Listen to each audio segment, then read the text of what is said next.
Kate, can you hear me?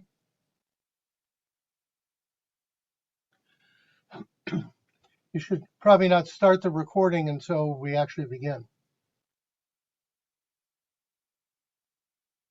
But in case you do, hi everyone.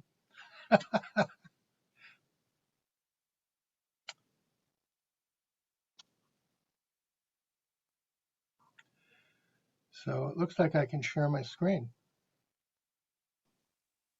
Hi, Mike. Yes, sustainability. No problem.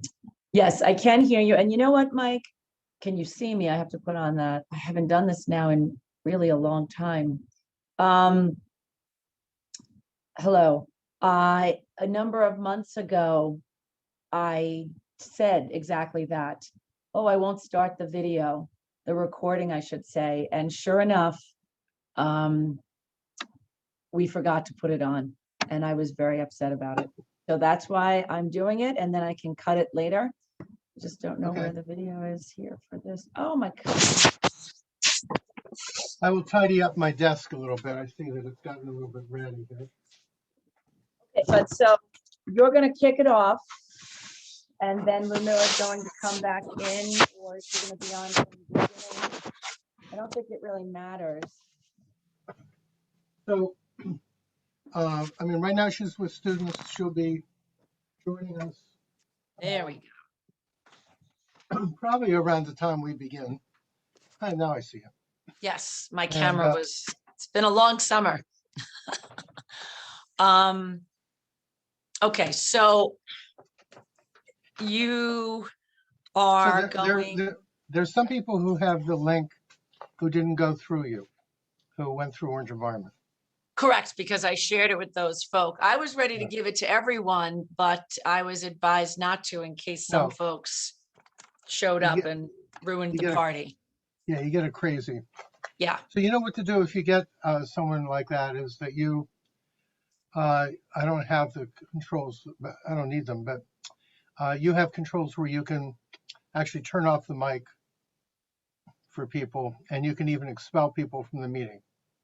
I could turn off the mic, certainly. They're all coming in turned off. And expelling, I did read about that. I don't really want to do that, but let's see what happens. Yeah, let's think positive here. Just saying, if you ever had to do it, there's a way of doing it. But I don't have controls, so I can't tell you where they are. So. Well, let's start with that. So let's get to the more important thing. So you're going to start the screen. No one needs to see my screen. So that would be great if we shared it right now. And then is Ludmilla going to come in and just use your computer so that we don't have to futz with technology? No, she'll be on a separate computer. Because she's at school? No, she's in her own office. So. Okay, gotcha. So she is, she's meeting with students. She's just going to cut right in. And she has the minute we're done, she has a meeting. She's like, she's going until 11, 12 at night with meetings. Okay. Okay. So yes. She's crazier than I am right at the moment, although I'm still pretty crazy. All right. I'm going to let you, so let's do the screen and I could still welcome everyone. Right. And sure. Please do. How about I'll introduce you, you'll introduce Ludmilla, and you'll explain that Miss Brewer is not coming. Is that fair? That's fair. And you know, my last slide is a segue into Ludmilla's talk. So that's perfect. So then I'm going to welcome folks, tell them it's going to be recorded, talk about the Sustainability Fair on Sunday, and get right into you then. So with questions, I'll, you know, I'm assuming you check the chat box and the Q&A box, right? I will monitor. I don't know about a Q&A box. There's a chat box. That's what I'm saying. I never keep track. All of these have different ones. So chat, no Q&A. I may have it with more, but we'll leave it at this. Well, Q&A is, anyway, that's it. You have to, maybe that's with a professional system. I don't know, you know, with a higher level system. This should be, this is the county, so maybe. But regardless, it could be a different program. all I'm saying is, at the end, if it helps you, if you cannot monitor it, I'm sure you're gonna look at it while your wife is speaking, and then if not, I'll try and ask you them at the end. Is that okay? That's fine. And just, and there may be something you want to chime in on or whatever. You have to understand, I'm really flexible. I'm not like an uptight person. So Right. um, whatever works is good. And Okay. if um, if you see me going over, what I did is I haven't, it's not like I, I did a rehearsal. I never do rehearsals. No, no. So I don't really know. My thing could be 45 minutes, or it could be an hour, or it could be longer. So I need to not have it go over an hour. I extended it to an hour because Fatwa wasn't here. But if you feel like it needs to move along, you can also, my cell phone's not here. I'm going to say you can communicate via my cell phone. Maybe I will go try and find my cell phone. But I don't have it. Okay, my cell phone's not working, which In is any why I case, didn't get back to you, so it's not imperative. Mike, an hour seems very long for one speaker. If anything, can we take some questions then as we, how can we mix it up a little bit? How do you prefer to? If I see some questions and there's a pause, or maybe I can inject and say, Mike, what do you think about this? you can do that. And um, I'm open to your, um, I will try to move it along. I kept, of course, adding things because that's what I always do. The nature of my life, and you have to understand, I'm used to giving lectures as long as 3-hour lectures. So Right, for me, an hour is like a nothing, brief a walk in the park. conversation. Right, but on the Yeah. receiving end, they're not used to that, right? This is usually, I mean, we deal with the municipal crowd and they don't Well, want to I stay up. think it's I think it's a question of who is here. Right, And did you get many people requesting access? I had about maybe 12, which Okay. these days is what I get. Some people will say zoomed out. People are all zoomed out. I love Zoom because you can multitask. You're doing it from your home. Other people are not loving it so much. I mean, the county makes you go back in person. I think even my joint rec board that I sit on, the making you go back in person, I just can't get there. It lends itself to working from home. It's gotta make it easier. So that's about what I got for my March Madness series, which was a few different topics. But that's your Orange County. That's about your Well, average. I missed part of what you said because you broke up. So what did you get for your March Madness series? We had 3 series, and I don't think we got over 20 in any of them. Okay. Well, it's I don't know whether Hank Gross put it in this morning. I asked the record to do it at the last second. I don't know if they did it. I didn't get the time to read the paper or Hank Gross this morning. I sent both events to the Times Herald Record, and I did not send to Hank because I feel like I sent something recently and got nothing. So I did leave that. And also, he's more regional. If you knew him, then you should, yes. But who really reads that to come in? I don't know. So that's half of the what dozen, 6 of the one, that whole thing. Well, Um, we'll work with the audience we have. right. We'll work with the audience, and can we make it ask some questions as we go, especially if it's small, Mike. I guess I'll say aloud if I'm going to take folks off of Mike because of who they are. Excuse me, Mike, I am going to mute right now and come back. My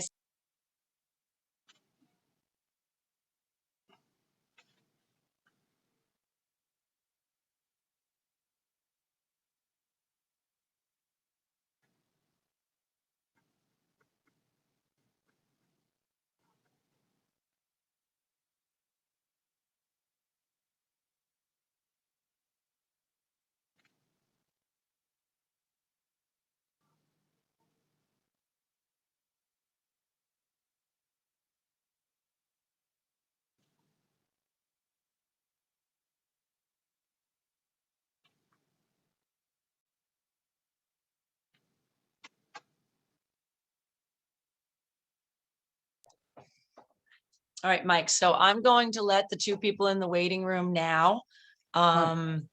You're all set then? And then Lumilla's going to call and just screen share? Where'd your screens go? You got it? She'll just come in. You'll see that she's come in and you can just, she'll be here. Share the screen, right, but I didn't share it with you. So you just got it without me having to share it, so that's good. It is good. It doesn't always work the same way, but that's how No, it doesn't, Mike. It never works the same way twice for me. Okay, 6:58. We'll do some introductions, right? Right. So we know who people I'm ready are to go and if they. whenever you tell me to go, I'm going.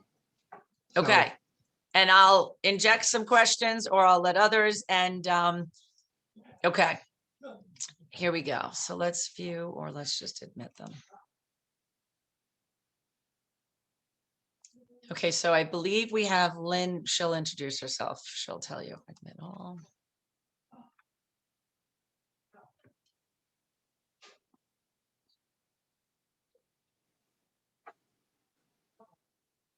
Hi, Lynn. Hi, Mike. Hi, Lillian. Glad you're here.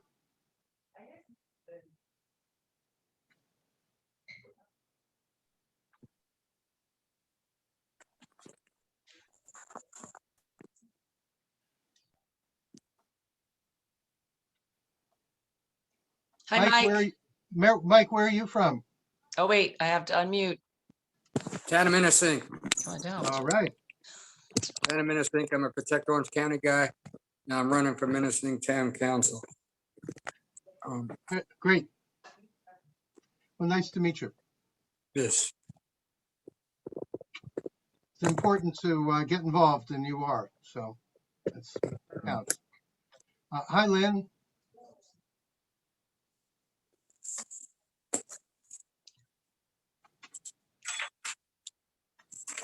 And hi, Lillian. I see Lynn is unmuted, but Lillian is still muted.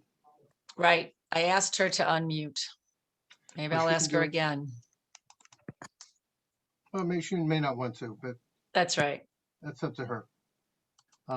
Anyway, Lynn, you're welcome to introduce yourself if you want.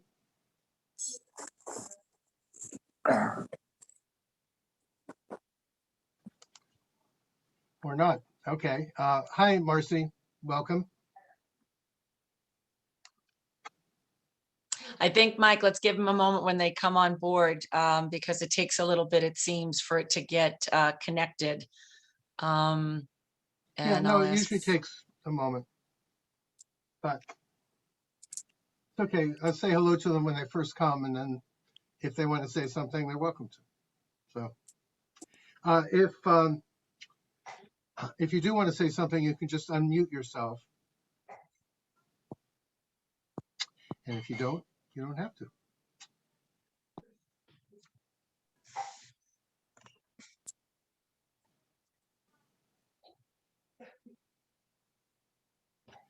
All right, so we'll just wait another minute or two to see if any folks come on. And then we're going to do some introductions. So if Lillian and Marcy, if you would consider unmuting just to tell us a little bit about you, you do not have to.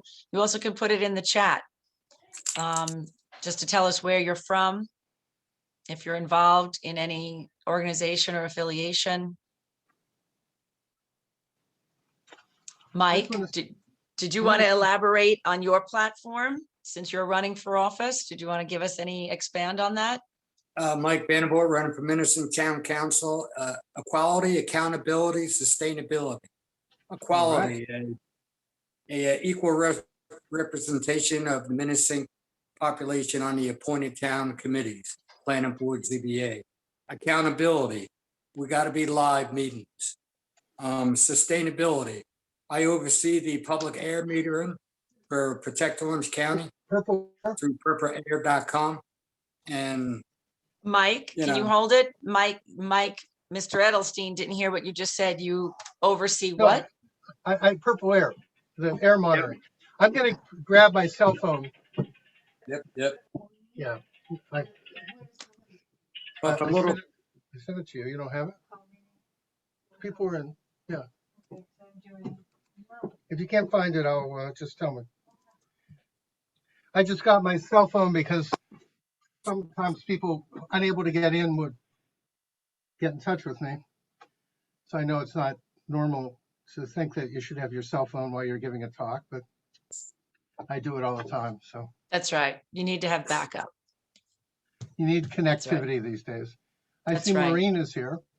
Yes. Maureen is the Hello. president of Orange Environment. Hello, everybody. And hi, Michael. Hey, Who would figure 8 people, 3 of them Michael? Hey, look, that's good luck, you know. Mm, mhm.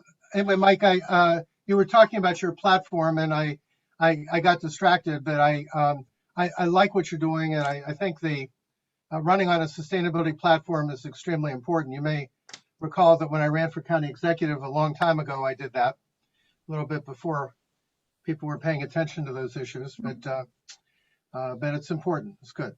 So happy to hear. And So we're good just- luck, Mike.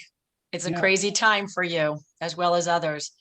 Gosh, Maureen, do you want to introduce yourself to, you know what, let's hold off on you, Maureen. So in case we get a few more people, Michael, do you want to introduce yourself? Helms. I was a little confused which Michael was up next. Exactly. You know what we could do for the Michaels is we could go by like Surname. nicknames or something. Like we could, somebody could be called who and the other guy could be what. And so, okay, so who's first, right? And I'm usually, hey, you. I don't give a damn. That's the shortstop. My son knows the routine by heart, so do I to a degree. beautiful. Right. I'm only here for the first 20 minutes. I saw you were having this and I thought, oh, I'd like to join, but our monthly meeting begins at 7:30 and I've got to Right. do that. So I need to step away at 7:20, but interested to I hear think- what you folks have going on. We'll try to start. I think we should start in like 3 minutes or something. Right. because- I think we should, but for Lillian, Lynn and Marcy's, and maybe Michael, number 2 in the order they came, edification, Michael Helm is from Sustainable Warwick. That's the meeting that's starting imminently. So, all right. So Michael, you want to give a little bit more about that, what you guys do and concentrate on? Helm. I really wasn't clear what you were asking. Sure. Let's see. Well, gee, just on Monday night, we had a webinar on, we had nice 15 people show up, 30 people signed up and 15 showed up. That's not bad. And it was on basically climate solutions for the home and in your home and community. And we talked about the 3 steps to a net zero home and, you know, specified that, you know, net zero home has a bad reputation as only for the ultra wealthy, but we encourage people not to believe the hype. You get your home sealed and insulated well. That's the first step. You switch beneficial electrification. And we didn't just stop at heat pumps. We talked about electric vehicles, getting your lawnmower switched to electric, your stove changed to electric, electrifying everything. And then either getting your own solar panels or that's the third step, or going community solar. So, I mean, it's not rocket science, and any home following these 3 steps could become a net zero home. And then following that, we also talked about what else can we be doing with what, you know, how we eat, and encourage people to source locally and go vegetarian or in that direction. And also doing things with the yard to make it, you know, avoid just avoiding so much lawn, put in trees, put in native plants. So that was Monday's program, and I think it was fairly successful. We had it recorded, and we'll be sharing it soon. We do that. We have one of the things we have is a green screen, and we only do this for Warwick elections. But what they try to do is go around and interview all the candidates and ask about environmental issues, and then they summarize the answers and publish them. It's one of the few issues, like for the town board election, where there's actually policies that we're hearing about. You know, it's all personality or which party a person's with. How is a voter supposed to decide what these people really stand for? And so our green screen, the first time they did it, it was very successful because they did it for a school board election. And then come to find out after the election, well, everything they were asking about was suddenly on the table at the school board meetings. So that was very effective. Sometimes it hasn't been so useful, but that's one of the things we've been working on. So well, Michael's on, are you done? I'll be touching on some of the same issues very quickly tonight, but right on. one other thing we did over the summer was a triple win. We call it the triple win campaign. We were working with two community solar companies and 6 nonprofits, not including ourselves. So when people signed up for community solar, they get $100 sign-up bonus and $100 going to one of these nonprofits. It turned out that the Humane Society, they're the one everybody loves the most. They made the most of anybody. The others are a little disappointing, and I really wasn't happy with the way the community solar companies participated. They weren't like helping out a lot the way I thought they would. And the Village of Warwick got a $5,000 grant for being a climate smart community is at it. They took on the project and they filed the paperwork and so forth. So that was another thing that we've recently completed. Great. So Sustainable Work does excellent work. And I would like to talk more about the anti-lawn, something that I am very concerned and growing more concerned. A number of years ago, what was that, 2008, the recession, someone wrote a letter to the editor and challenged, why does the DOT have to mow every road median and the side of it, the road? And some math was calculated and it was a crazy number. So since then, I can only look at it, my blood starts to boil more and more. As most of you know, I get development projects in front of me and they're always full of grass. So it's something that I think until the municipal code changes, we're dead in the water. The state certainly can do an executive order, just like they did with pollinators under the photovoltaic arrays, but they need to do that with all development. So Michael, I want to follow up on that. Now we should get started. Marcy cannot talk to us right now. Lynn, I did not get a text from her. Lynn, if you want to speak, we have a moment. Lillian, if you want to speak and just identify yourself. If you do, if you don't, you could just put it in the chat. If not, no worries. We're going. I check. Ludmilla is now here, but now she's. Luda, Yep. can you unmute yourself? There you are. That's Yes, I'm here. good. All right. Hey, can you So- hear me? Yes, we Yeah, can, we Lynn. now Now can. we can hear you. Do you want to Well, introduce I- yourself? Hi, Lynn Thompson, Village of Walden trustee, Climate Smart Coordinator for the Village of Walden and the Town of Montgomery, and I'm on the Town of Montgomery CAC. I may periodically mute and unmute because I have a year-old hound dog who loves to howl. So that's why I put it on mute, because she was starting her evening song fest. Songfest. Yeah. Okay. I would have just introduced her as a guest speaker, but Very funny. Okay, well, I apologize if she gets noisy. we Thank have you. some that may get noisy too. So Does she sing that one song, You Ain't Nothing But a Hound Dog? Yes. Michael. Good one. And then we have Janice Whitney from the EPA here as well. I don't know if she could unmute. Why don't we, again, Lillian or Janice, Marcy, everyone's welcome to introduce themselves. We'll wait or look forward to it in the chat, but right now, Orange Environment's Maureen is here. Do you want to introduce yourself, Maureen? And then we can get started. My name is Maureen Gaffney. I live in Greenwood Lake. At the moment, I'm co-president of Orange Environment. I've been a board member for a number of years. And in a little more distant past, I was very involved in environmental issues for a very large utility company. And I'm very interested in this whole program tonight because I'm very familiar with Mr. Edelstein's work. And OE is really trying to move on the sustainability front and on climate change in Orange County. And it looks like we have a great audience here. So I'm looking forward to hearing all these new ideas. Great. Thank you so much. Okay, so Mike, I don't see any other introductions in the chat. And how about we get started? We're going to Alright. try and make this a little casual, folks. If you have questions, please ask them in a respectful way. You're welcome to mute now while he's speaking, but please unmute if you have a question. And before I do that, I think you all have gotten my email about Sunday's sustainability fair from 12 to noon in the village of Goshen, right at the Five Corner intersection. We're still looking for groups. We welcome anyone who wants to come down and promote sustainability. Still need a honey person or a bee person.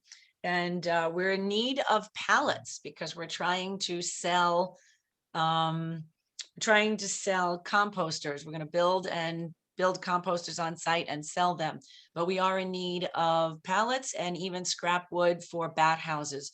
So if you have any or you know anyone, please contact me. But you all have received that email, so I won't belabor that point. I do believe that Janice Whitney from the EPA just says she's looking forward to the discussion. So thank you, Janice. Mike, take it away. Well, thank you. So I set this up as a pretty formal lecture, but as has already been noted by Kate, we can be somewhat informal. So I also put on, I've never done this before, but it's giving us a written version at the bottom of the screen. So I'm experimenting with that with you guys. So what I wanted to talk about tonight was the need for rapid decarbonization. And I'm pleased that we have lots of local leaders here, a nonprofit, people running for office, someone from EPA. So this is really a conversation to begin. And so let me get started. First of all, a comment about Orange Environment. We were founded in 1982. Our mission is to promote the ecological integrity of Orange County and its region and the sustainability of its communities. We've worked in a whole range of areas. I won't read them all, but we've now, of course, like everybody else, come to focus on the climate crisis. We're a member-supported organization. We're always looking for talent. Any of you are welcome to join us. Our website is here, orangeenvironment.com. So I'm an environmental psychologist. I've been a professor of environmental psychology for 50 years, 47 of them at Ramapo College of New Jersey. I'm the founder and now emeritus president of Orange Environment. I'm a pioneer in a field called psychosocial impact assessment. And I'm an expert on how people are affected by contamination and other forms of environmental turbulence, now including the climate crisis. Among my books is a book called Contaminated Communities. I'm working on the 3rd edition, along with 3 other books at the moment. I teach a lot of courses in environmental assessment, sustainable communities, environmental psychology, world sustainability, and a seminar on the youth climate movement. And I'm a climate reality leader. So that gives you some very quick sense of who I am. The climate crisis. I think we're all familiar as a group. I don't need to necessarily go back and give a lot of detail, but the climate crisis involves a large and growing number of changes driven by a warming Earth, caused by human activities, plus lots of tertiary consequences, and lots of interactive events. An understanding of the crisis is always expanding because, first of all, there's an expanding number of surprises due to the increasingly unpredictable nature of climate change. And second of all, there's lots of excellent research being done, which is documenting those changes. That research is pulled together by the United Nations Intergovernmental Panel on Climate Change, which really provides the backbone of our scientific understanding through the meta-studies that they do. A meta-study meaning that they read the whole literature, and they really look for convergence or divergence in that literature. And our knowledge about climate change really represents overwhelming convergence of what is known. There's very little divergence in that. The work of IPCC and other national and international studies presents a uniform picture of what's happening at a global, regional, and actually at local levels. A recent report indicated that 95% of the Earth's population has already experienced adverse climate impacts. And I wish I could say that in Orange County, New York, we were in that lucky 5%, but we're not. The IPCC reports have been coming for many years, But our understanding of climate change really intensified in October of 2018 with a special report 15, which really stated that there's a direct relationship between greenhouse gases in the atmosphere and warming, something that IPCC has long established, that our goal of staying below 350 parts per million, which they didn't say this, but which was based on early work by Jim Hansen, we've gone way past that. We're now around 415 parts per million. And actually in May 2021 at Mauna Loa, where the basic measurements have always been taken, we actually reached 420. So we're way past 350, and 350 was kind of a line in the sand of where we could not go past without having a climate change really engage. And what we've seen, in fact, is that that has occurred.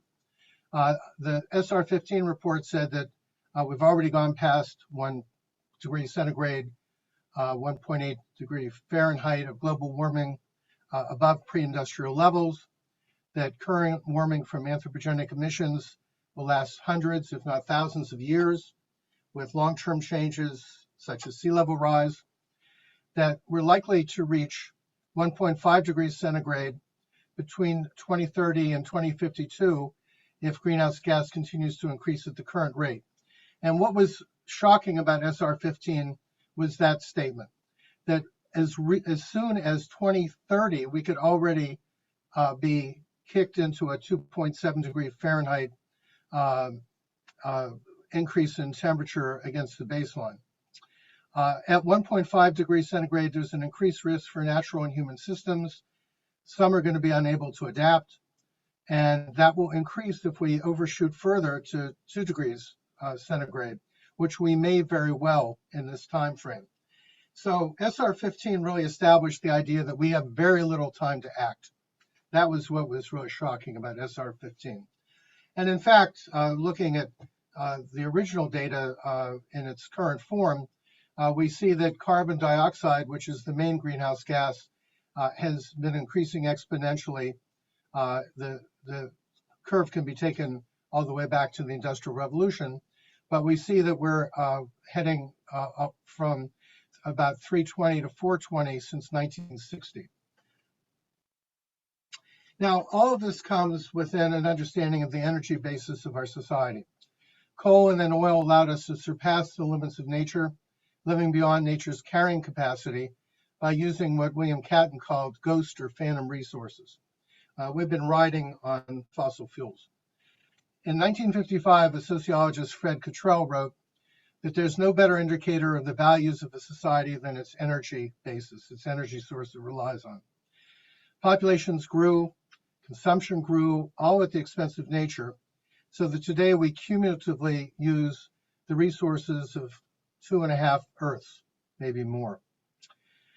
Colonialism, capitalism, neocolonialism, corporate globalization, all have allowed the powerful nations to take from the weak and the rich and the poor, and the rich from the poor, and everyone to take from nature.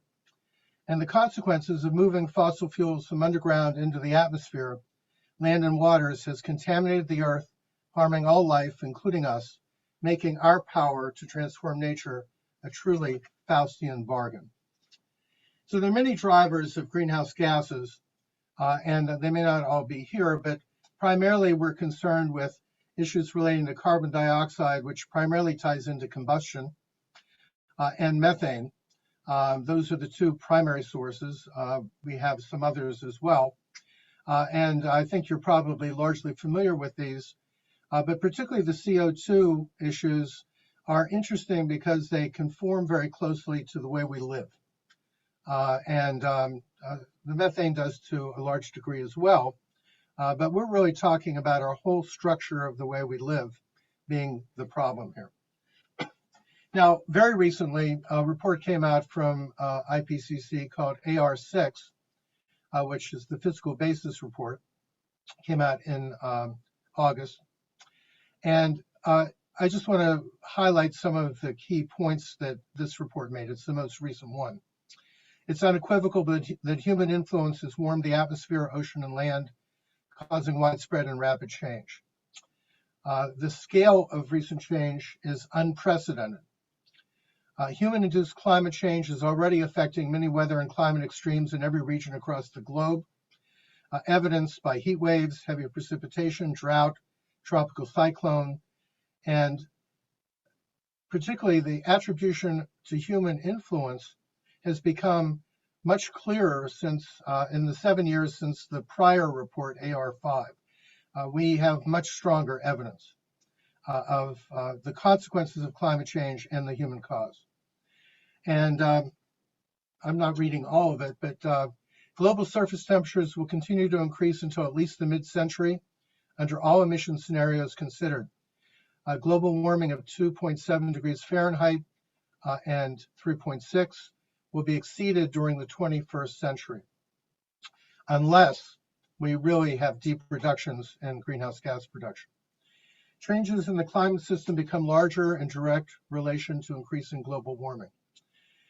So as we have more global warming, we have increases in the frequency of intensity of hot extremes, marine heat waves, heavy precipitation, agricultural and ecological drought, tropical cyclone, reductions in Arctic sea ice, snow cover, permafrost, etc. And further intensify the global water cycle, I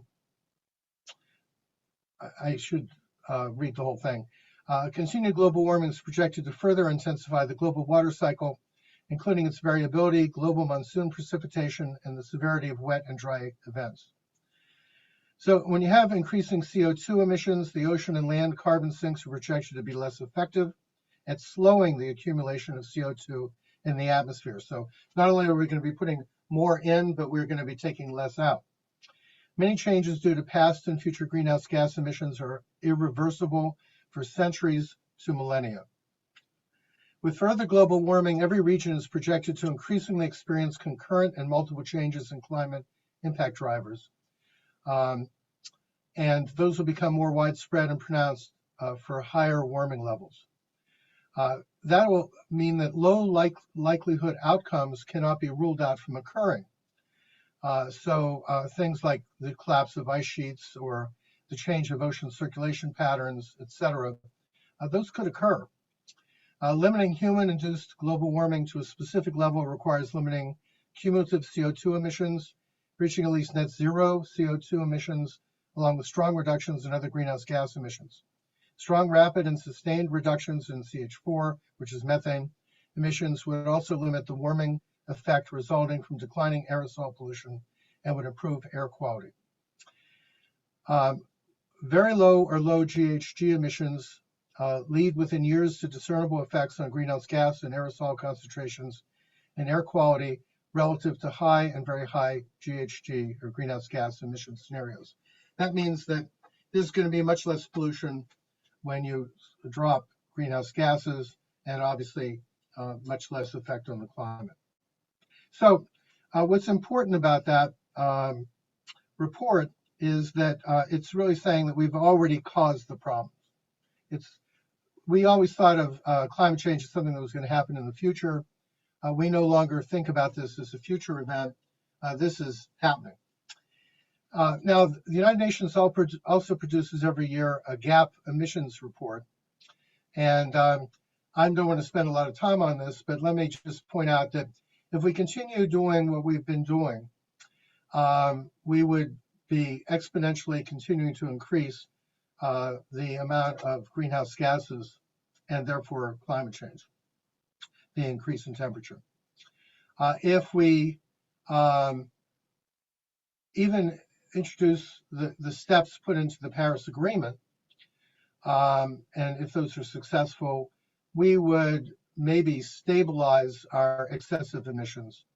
But in order to really get down into the 1.5 range or stay below 2, we need to dramatically drop our production of greenhouse gases.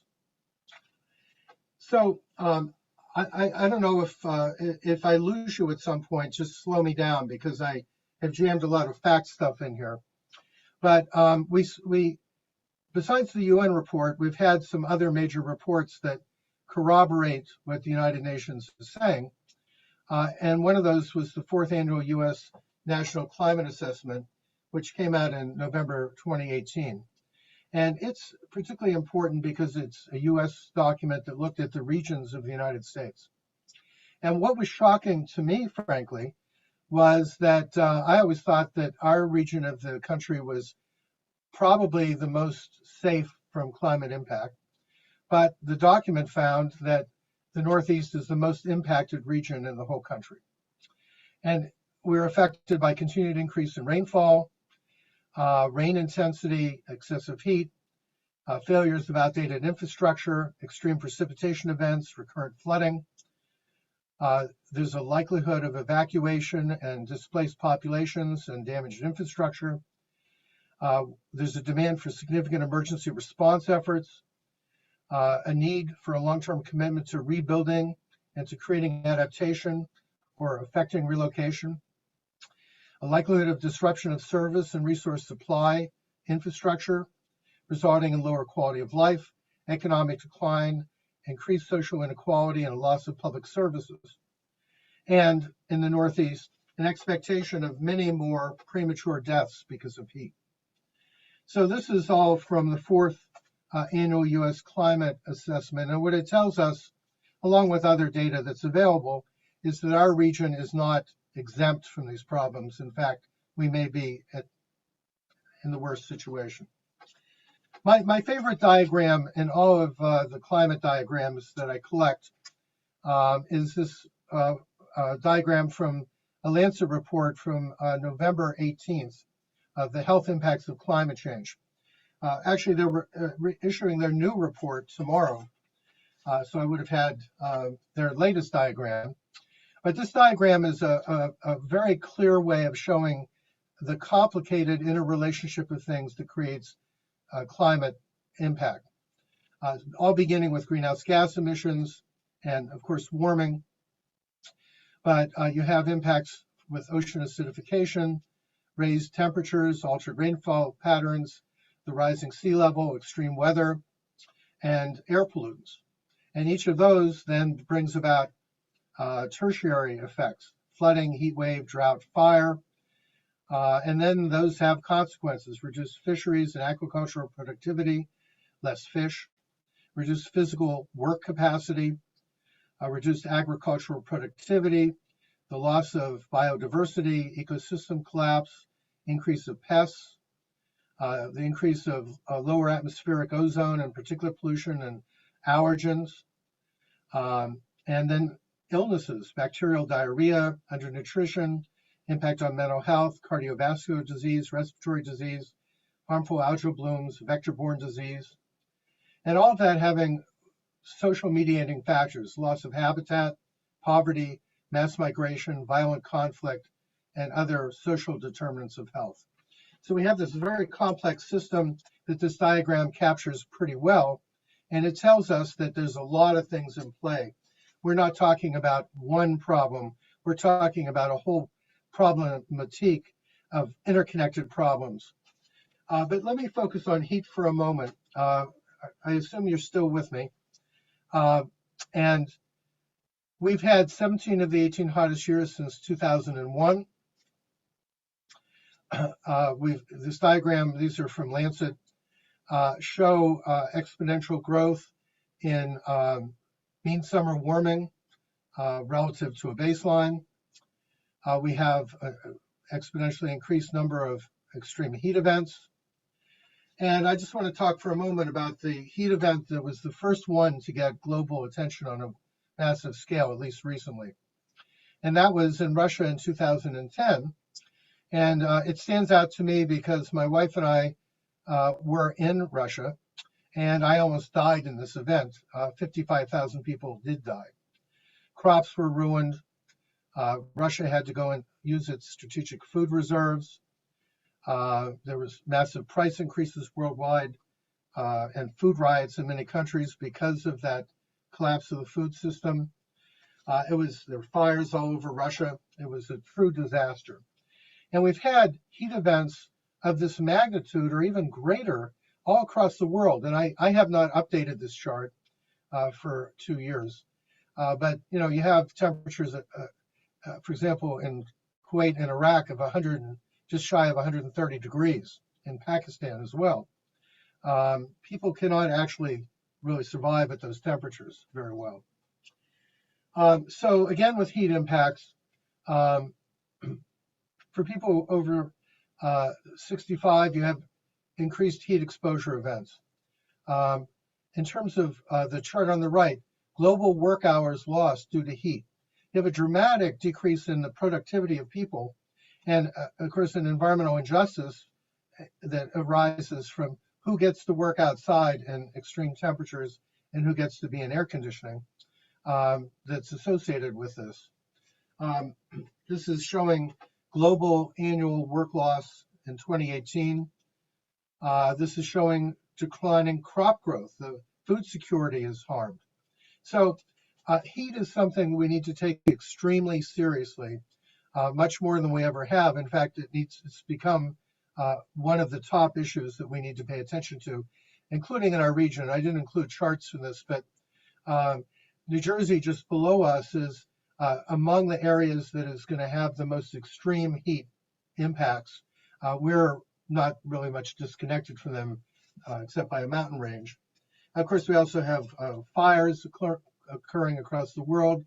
We have people exposed to the smoke from fires, which itself exacerbates climate change. But you know, the extreme unhealthy conditions because of fire. And the irony is that climate isn't the only crisis. If we look at the planetary boundaries study, which I won't unpack in detail, we see that climate change isn't even considered to be the most extreme problem from their perspective. The biological collapse of nature, the loss of half of the species and genetic diversity, that is a much more abrupt problem, and problems with biogeochemical flows. So there are a whole range of issues that are all in play. This is all rich stuff to unpack. I'm just mentioning it in passing. But you know, we have lots of balls in the air. Climate change is connected to all of them and affected by all of them, but it's not the only one. And I'll just note that the 2019 Global Assessment Report on Biodiversity and Ecosystem Services, which is structured similarly to IPCC, it uses meta-studies of the whole literature, confirms that nature is essential for human existence and good quality of life. It's not replaceable. It's irreplaceable. The nature and its vital contributions to people embodying biodiversity and ecosystem functions and services are deteriorating worldwide across almost all measures since 1970.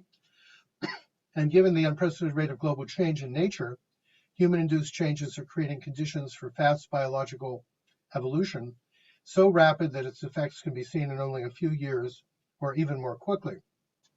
So we've accelerated change even as we are extincting perhaps half the species on Earth in the same time frame. And all this occurs when we're deeply wedded to fossil fuels. Fossil fuels are incorporated into every facet of our life. And I mention them because they're the basis of our release of carbon dioxide, the fact that we rely on combusting them. Fossil fuels seem to be inescapable and unavoidable. They become a normative basis of our society. This substantial use of fossil fuels has increased the threat of climate change. The threat has added significant stress to the lives of many individuals. Natural disasters, floods, and droughts have all increased due to climate change, which causes not only a physical threat, but also major psychological distress. But I would note, and I've been working on the impacts of contamination on people since the late 1970s, much of what I've studied are the impacts of petroleum-based products and synthetic chemicals, etc. And our baseline stress and environmental health problems are completely associated with our use of fossil fuels.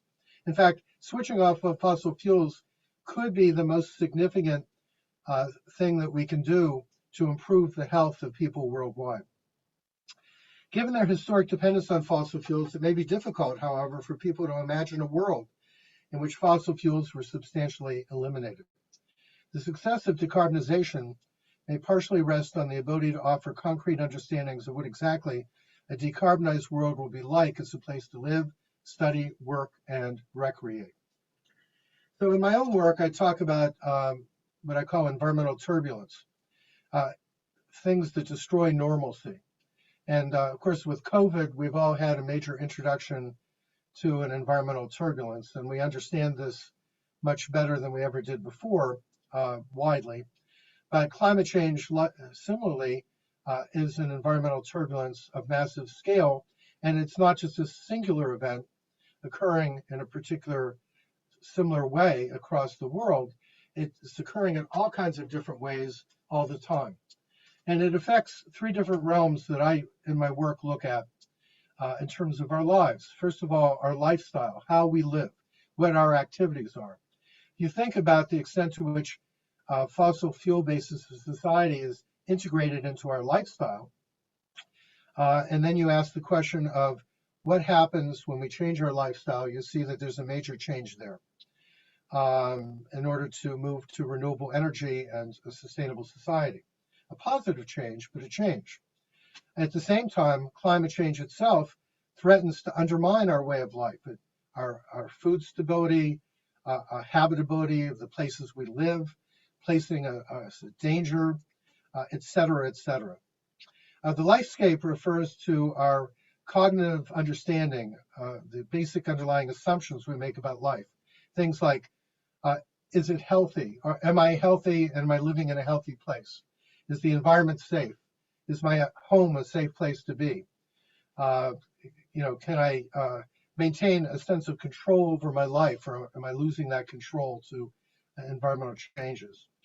Can I trust government and others to help me through the kinds of disasters or the kinds of collapse of systems that are occurring, in this case, because of climate change? As we confront new situations, we change our basic assumptions. The same way, again, COVID has taught us we have changed a lot of our outlook about life. And then life strain has to do with how much stress we're under. And all of the changes that we're talking about with climate change are potentially massively stressful. They require major coping efforts. They require a lot of adaptation. They may result in lives that are not the lives we remember, the lives that we want to have. So the question is, can we change in a way that actually preserves a high quality of life? In my work, I talk about the 3 C's of risk evaluation: the cause, consequence, and controllability. When we talk about climate change, there's been a lot of focus on the cause. Who's to blame? Well, humans are to blame. And that ties into our whole society and how it's organized around the energy basis of fossil fuels. As I've noted, our daily actions make us complicit. Every time we fill a car with gas or turn on our furnace, we're part of it. It has to do with our inability to recognize and deal with the reality that's changing and how hard it is for us to shift. It has to do with information distortion, which has been systematic and brutal with regard to climate change. And it has to do with inherent corruption. As you see, senators who have key votes to make, but who have major ownership in fossil fuel companies. It's difficult to get good, clear decision making that's free of those kinds of biases. Then we have the consequences: the loss of Earth habitability, the loss of comfort and convenience and security and safety, financial catastrophe, destabilization of society, and environmental injustices in all 3 spheres: environmental injustice for the people who are alive today, environmental injustice for future generations, and environmental justice for non-humans, heavily impacted just as we are, maybe more than we are. And then finally, we have the issue, is the threat controllable? And here's where I want to spend the rest of my time. The focus on climate change has been on mitigation and adaptation and resilience. Mitigation in this context refers to lowering our use of fossil fuels and reducing our production of greenhouse gases and sequestering greenhouse gases, getting CO2 and methane out of the atmosphere. That's mitigation. How do we reduce the problem? We can't get rid of the problem at this point. It's here, it's already happening, but we can certainly reduce its severity. Then there's the question of adaptation. What do we need to do in order to adapt to the changed situation? The world is not the same as it was even a couple of years ago, and it's going to potentially rapidly change further and potentially not in good ways. And resilience has to do with our ability to, in fact, survive those changes. And that has to do with both our personal resilience, but also our community and systems resilience. So we're facing a double whammy. We have the impacts of dramatic change. We're asking to get rid of fossil fuels, to shift to a renewable energy basis of society. And we know that we have about a 9-year time frame potentially to doing it. That's kind of crazy, but that's the reality. And then we have the impacts of climate change, the heat, the storms, the flooding, et cetera, that also is hitting us. So the win-win approach to dealing with this is rapid decarbonization. We need to rapidly change what potentially causes I'm reading it wrong. Rapid change potentially causes us stress and resistance. I never practiced, so I haven't read this before. I just wrote it. So you know, just going through rapid change, in fact, is stressful, and sometimes people, as we know, can be resistant.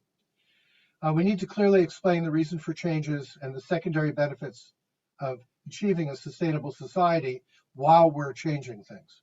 We can make the world better for us.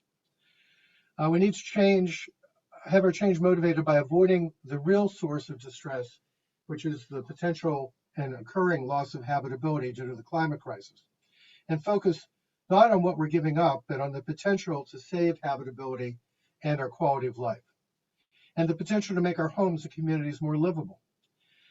We need to participate in addressing climate crisis, and that participation helps offset the dread and helplessness that occurs if we feel that we can't do anything.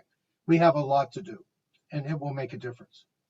We need to make programs that are feasible, affordable, accessible, reliable, and successful, so that people can actually make the changes we want them to make. We need to have people become involved in decisions for their homes and communities, and along the way achieve waste reduction and implement cost savings so we save money individually and collectively.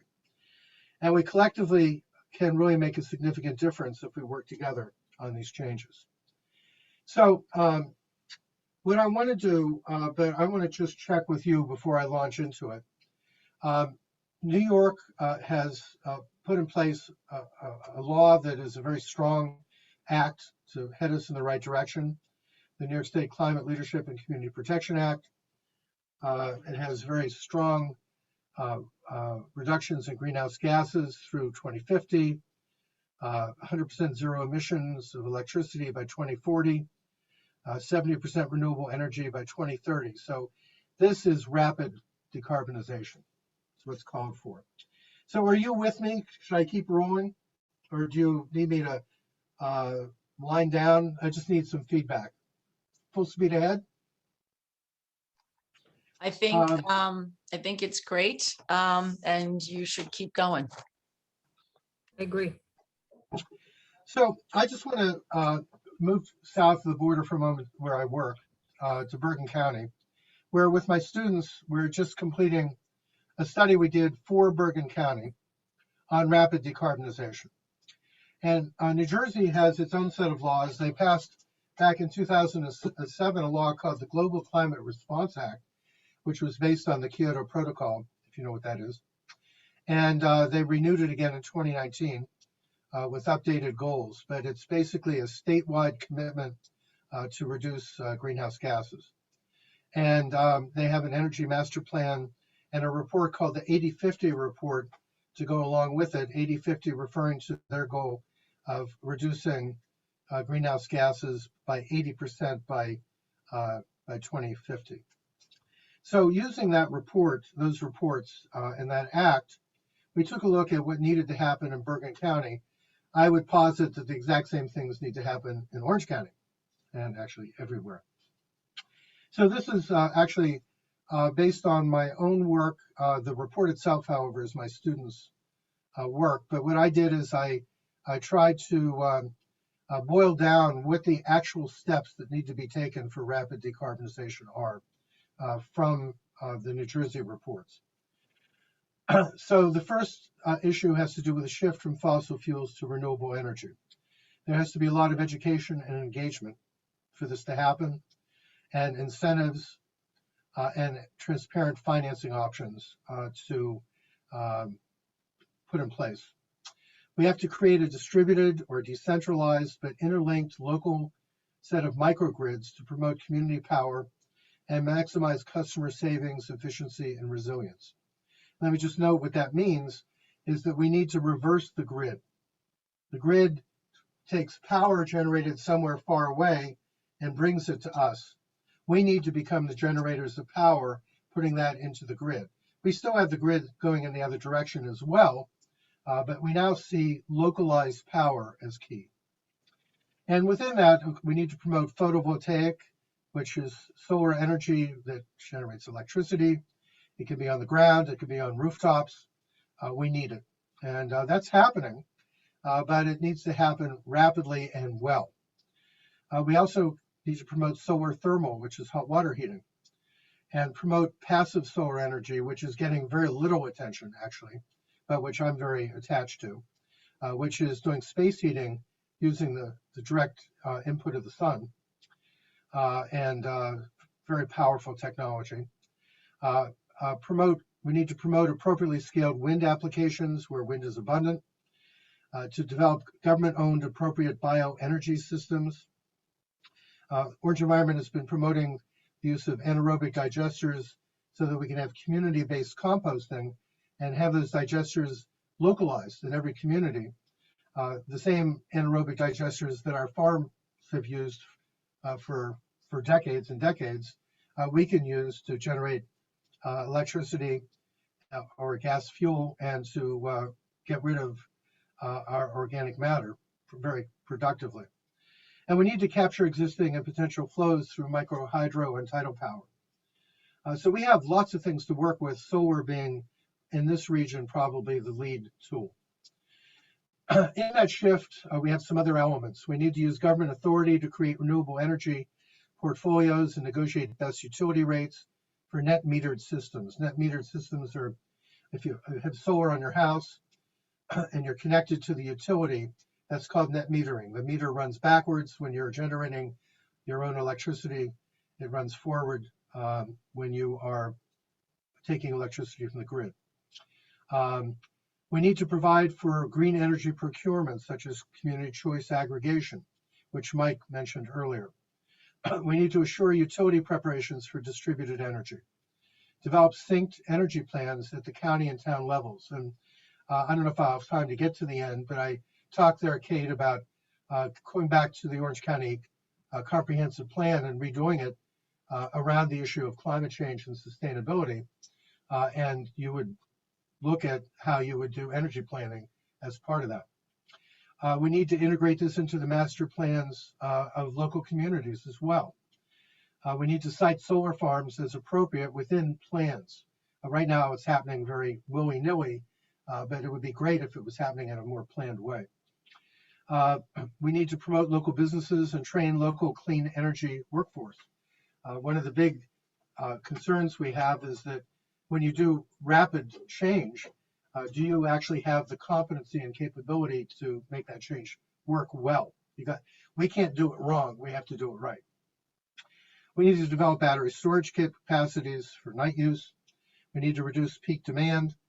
We need to assure that energy projects are resilient, for example, burying wires or alternatives.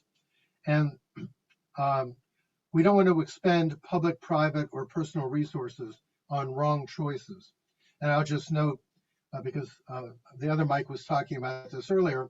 A wrong choice, an example is building CPV, or in the case of Dan Scammer, not built yet, investing huge amounts of money in what we now know are technologies that are taking us in the wrong direction. We don't have time to go in the wrong direction. We need to transform mobility and transportation as the second area. That occurs by promoting electrical vehicle transition in all sectors, providing charging capacity, improving and increasing ridership in mass transit and ride sharing, reducing the need for powered mobility in every way that we can so we don't have to drive places, reducing congestion, enhancing pedestrian access, bike lanes, etc., localizing amenities, reducing food and commodity miles and vehicles traveled, promoting home-based work, and taking a new look at things that we've taken for granted, like the expansion of Route 17. Again, that's a major project. Is that taking us where we need to go right now? Or in fact, is that taking us in the wrong direction? How could we use those resources actually to decarbonize? Maximize energy conservation, green and electrify buildings. We need to develop building energy efficiency programs that are accessible to all.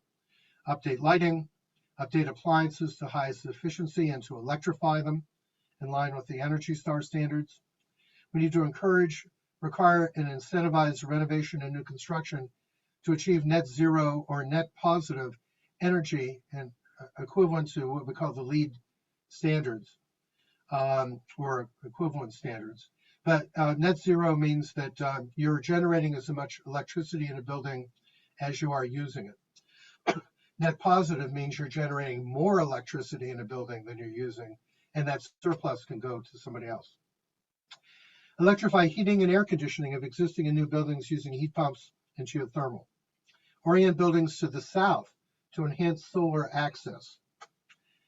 Set local standards to promote decarbonization and green buildings. De-sprawl and center development for pedestrian access, child-centered design, amenity promotion, etc. Assure the availability of licensed and certified green designers and contractors, and assure apprenticeships and training opportunities. There's a lot of things we need to do to come up with green buildings. Greening the landscape. We need to preserve a third to half of each town's area as natural or restored areas. I could explain those numbers if I had time, but that's what we need to do. We need to reforest and revegetate barren areas. We need to develop wildlife corridors connecting surrounding towns, repurpose yards using gardens, spin gardens, orchards, permaculture, edible landscapes. The early conversation at the beginning, Kate was talking about how much she hates grass. As Kate knows, I no longer have any grass, so I quite agree. Reduce runoff and increase rain absorption through restored wetlands, rain gardens, green roofs, permeable pavements, planted detention basins, etc. Replace gas-powered lawn and snow equipment with hand or electric equipment. I could do a side lecture on wovels. Promote native plants, deer and drought-tolerant plants, remove invasive plants. Limit and regulate tree cutting and require a 3-for-1 replanting. You cut a tree, you got to plant some. Create vegetative windbreaks and for shade. Use landscape for climate resilience, increasing albedo, which is reflectivity, reducing heat absorption, eliminating heat island effects, which are among the major problems we have, where we have paved areas that absorb heat, and there are other characteristics of them that make them extremely overheated, all artificially. Then we need to promote maximum material cycling. We need to create what's called a circular economy, one which basically doesn't create waste, but in fact uses everything. We need to reduce consumption, avoid things like plastic bags and other single-use products. Practice waste avoidance through composting, recycling programs, and active recycling. Remote recycling, because it's in a very destroyed state right now, by reestablishing local markets, dedicating recyclable waste streams, re-engaging municipalities. We need to promote material reuse. One of the exciting things that's happened in Orange County is repair cafes. And Sustainable Warwick has played a lead role in that. Promoting the gifting and secondhand stores, reusing of building materials, basically cycling everything. And we need to adopt green purchasing to minimize supply chain and waste cycling impacts and maximize local benefit. We need to minimize the release of methane and other non-CO2 greenhouse gases by reducing methane that leaks from gas and oil facilities, pipelines, and gas appliances. We need to basically get rid of gas use. We need to recover methane from landfills for waste energy projects, something we do, I think, reasonably well in Orange County. We need to reduce HCFCs by requiring all appliances and air conditioners to use climate benign gases. Those are the gases that we use that replace Freon in refrigeration. We need to reduce black carbon production and exposure. Black carbon is extremely small particulate matter that occurs from combustion. It's a major climate problem and a major health problem. We need to maximize the sequestration of carbon dioxide by promoting soil sequestration through maximizing organic content and soil quality, restoring depleted soils and sites, and making soil reclamation a major county goal. We need to maximize tree cover and plant sequestration, regulating tree removal and requiring replacement, revegetating areas that have been cleared. And one of the things that happens in Orange County is that the developer comes in, makes a proposal for a project, clears the entire site, then never builds the project. Now, even if they build the project, clearing the site is a problem, but we have many sites that have been cleared for no reason whatsoever. We need to promote technological capture, requiring that all facilities releasing methane or CO2 use carbon capture technology. And we need to promote blue carbon sequestration in meadowlands and other coastal ecosystems. That's water-based sequestration. So those are the steps of rapid decarbonization. I just want to end by looking at how Orange County is doing on this. And Kate and others can chime in on this. There are probably a lot of things I don't know. So I'm sharing this so that I can have pointed out to me anything I don't know yet. The 2018 multi-jurisdictional multi-hazard mitigation plan prepared for Orange County appears to not mention climate change or global warming. I couldn't find it in there. It was actually written before the SR15 report, but not before we were aware of the climate crisis. I think that whole project needs to be redone around climate change. Not that it's a bad report overall. It's not surprising that it wasn't mentioned because of the degree of denial, deliberate distortion, and misinformation and politicization of the topic. However, it does discuss many of the component hazards associated with climate change without linking them to climate change, like excessive heat, flooding from storms and excessive precipitation, drought, and fire. So I suggest we revisit that plan in light of the climate crisis. And likewise, Orange County recently published a comprehensive plan. I didn't see anything about climate change in that plan. Maybe it's there. There's a chapter that's supposed to be written on resilience, and maybe that will address things. But the whole point is that that plan should really be redone around the issues of sustainability and climate mitigative and adaptive strategies. We should not be making decisions that make climate change worse. We should be making decisions at the local and county level that make things better. And that ties into the open space initiatives that exist, which are very integral to climate mitigation. These are just charts that show all the steps that are in the hazard assessment. And I'll just point out, for example, that extreme temperatures is ranked fairly low as a problem. Yet, as we know from last summer, and we're going to see, it's a rising problem. And here, extreme temperatures is seen as a high likelihood, but low consequence. That's just not true. And we unfortunately know that too well. So we need to go back and plan decarbonization and resilience. put that into county and town plans, into secret reviews, permit decisions, and avoid making problems worse by the decisions that we make at all levels. We need to avoid pipelines and gas-fired power plants. The county and every town at this point really need to hire climate managers to address mitigation and resilience. We need to divert infrastructure spending away from fossil fuel dependence to fossil fuel independence.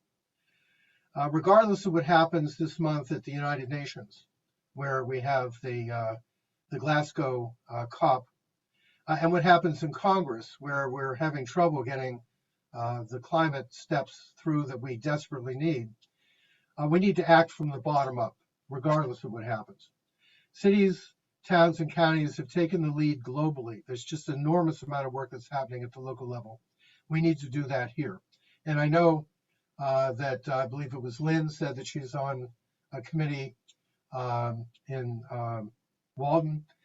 We need to intensify that kind of work and really give support to that kind of activity, which is excellent. We need to take the opportunity that we have now to create a sustainable county, not just mitigate climate, but we have to certainly mitigate climate.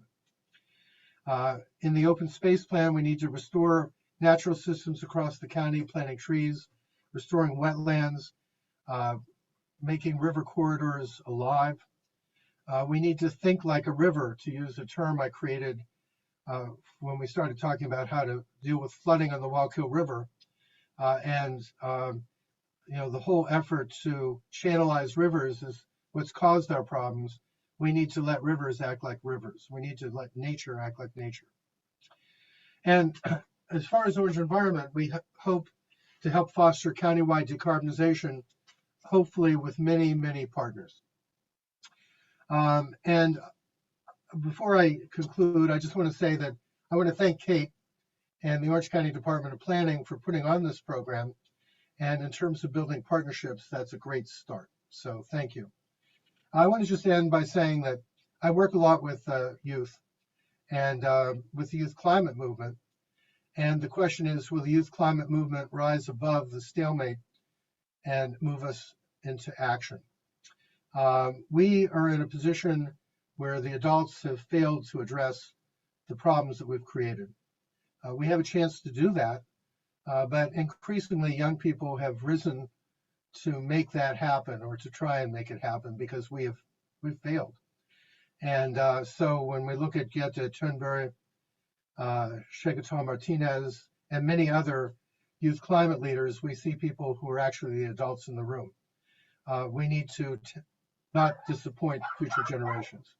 And then toward that end, I want to turn the floor over to Ludmila Smirnova, and she's my wife, so she's in the same building, and our dogs are therefore barking on both machines. But Ludmila is going to talk about the efforts she's been making as a professor at Mount St. Mary in the education program to bring sustainability and climate change into the curriculum of training teachers so that they know how to teach this as they move forward. And Ludmila is also interested in beginning to work with climate clubs and sustainability clubs at local schools and to develop other programming. And so Ludmila, why don't you take over? Yeah, I need sharing rights, co-host rights. I still don't have them. Huh. Yeah, okay, now Okay. I have it. I have it. Okay. I have it. Okay. Thank you, Michael, for such an amazing presentation and your thoughts and insights. And I wish there were more people here just to spread the word. And we had Marcy here, and she wrote in the chat saying that she is the Green Realtor. So she works on the project Repair Cafe in Pine Bush, and she's working also on a Green Career Academy for Pine Bush High School.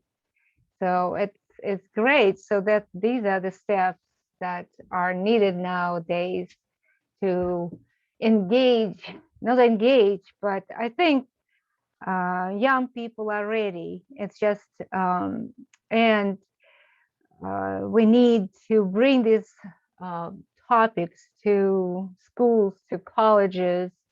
And I know that New Jersey really working at this at the highest level, because the issues and topics of climate change are introduced in the curriculum, and it's a law. They made it law, and I think we need this also in New York State. And but the work has already started, and I was fortunate enough. First of all, I have my husband. With we live these concept that he was just describing. So, and it made it easy for me to do the work that Michael was doing all his life, and I watched him doing at the Ramapo College. And and then when I started teaching methods of teaching courses, so I introduced the topics of climate change, sustainability, and education for sustainability in my courses, and also in extracurriculum work, because I also a counselor for honor society in education, which mission is also education for sustainability. And we have to transform minds of young generation, young people, and beginning teachers. So, and this work we started in last April. I actually myself finished the course on climate reality project, and I also became a climate reality leader. And that also helped also not only dive deeper in the topics of climate change and sustainability, but also bring the ideas further. So teach, and I was also fortunate enough to have a colleague with me, Dr.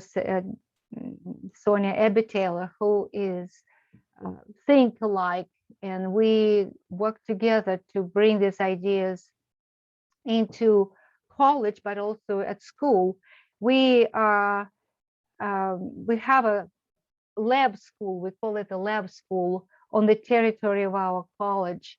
It's called Bishop Dunn Memorial School, and Sonia Ebbe-Taylor, Dr. Taylor, is the vice principal of that school, and she's also responsible for the curriculum. So it was easy to not only to convince the administration of school to bring these ideas into curriculum, but also to engage parents, engage students, and engage teachers.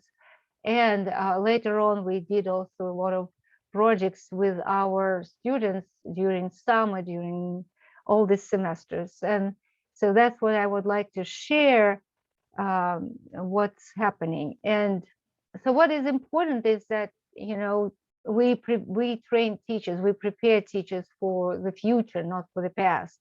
And it's not just enough to educate them, but when we educate them, goal is to influence their lives and the lives of the students, through them to influence the life of their students, and also their families, that they're coming home and discuss what they just did at school. So, and we had a lot of projects, and right now we also continue doing it with Project 3, Green Project, Learning Project 3. So we had a few webinars for students, for teachers, future teachers, to educate them how to work with the topics of climate change and sustainability and green ideas, green education. And one of our students, just as a result of that training, came up with the idea to create a sensory garden. So she had the idea And it was just amazing project because she came to us with the idea and she said, let's do this grant. So we wrote and Project 3 actually announced that that they are giving schools money to implement ideas. So we wrote a grant. We helped to write a grant creating a sensory garden. So you see here it's a project. So we did this at Bishop Dunn Memorial School. That was one of the first steps. Well, actually, it was not the first steps, but that was a real implementation ideas that we discussed with our students. So we wrote a grant. We got $1,000. That was our first steps.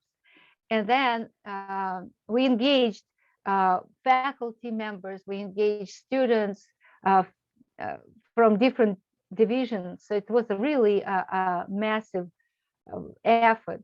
So, and they, math students, they wrote and made the design. They engaged students to calculate everything what needed to be done. So, and students, parents were involved. It was a really general effort. So what is a sensory garden? It's a garden where all senses are involved. And so there is an auditory. Students would be coming outside and sitting on the benches and listening the nature. It is tactile. They can touch, they can plant, and they sensory. They would smell. They would. It became a really an amazing project.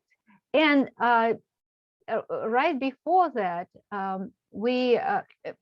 when we wrote a grant, when we started doing this, and that's spring 2018, I did the fieldwork experience. It's an internship at Bishop Dunn Memorial School, and my students designed the lesson plans, and I, at the same time, I was teaching them how to use different technology tools. And that's a technology that we use. It's called ThingLink. And parallelly, so they were learning how to use technology, and every student in class designed their presentation, their lessons. For example, this weather and water in sensory garden. So while the students were getting ready to create that garden, so they were learning how to plant, so magical garden experience. Rain fills my garden, so that was about water. Insects and birds in the garden, so my personal garden experience. So these are really, it was amazing, and looking at students designing and being very proud about this. We even did we created a worm box, and so students that James he helped to design a worm box, and students learned how to keep worms in the classroom. That was a really amazing experience, and that project was really involved a lot of students, but it was not 1 year project, so it was continuing later on, and after all, our leaders in the Kappa Delta Pi, they presented the results of this project at the international conference, and these are the presenters, my students, Christy and James. So they were presenting at the conference, and there were people, if you can see, that they were taking pictures and they were interviewing our students about how to create this. They were just really impressed. So then in the summer, we have summer research project. And also our students, and again, especially during a pandemic, what they were doing, they created a lot of videos, and they were teaching students again how to compost, how to use, and these are two just brilliant students, Katie Murray and Lindsay Bayer. So they, one is a science major and the other is math major, and they found the ways how integrate mathematics in sustainability, sustainable mathematics, sustainable science. So it's just, it was an amazing, again, summer, and they were so involved and so excited about this that they continued. And this summer, we also did another research project, which we called Think Sustainability, Lights, Camera, Take Action. So we wanted students to create videos to spread the word about sustainability, about climate change. So in all these things, and when students were presenting, and usually what happens, they do the summer research, they did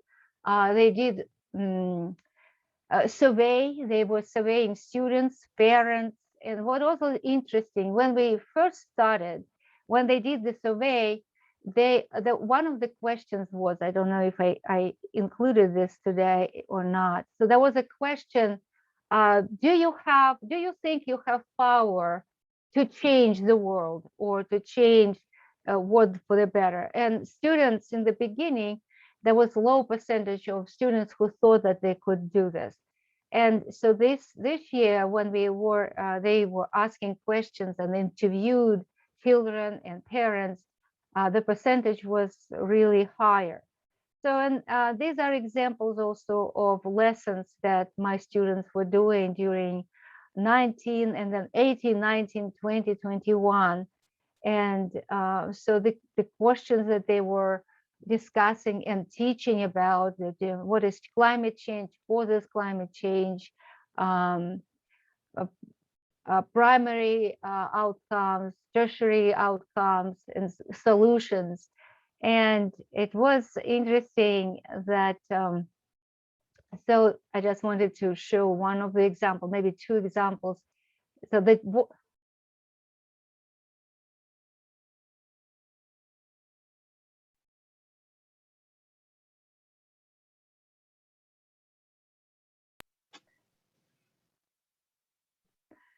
We can't hear her, Luda. oh, you can't? Oh my goodness. Oh, let me check. Okay. Yeah, so the results are really amazing when students, when we hear the students' voices.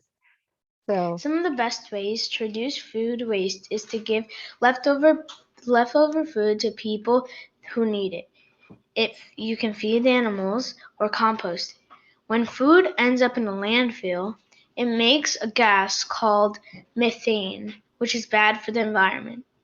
Food that doesn't sell in a French or Italian grocery store has to be given to people that need it, or given to pig farms, or composted. A small change I can make in the way I eat is I can put less food on my plate so that I eat it all and don't waste food. Bye.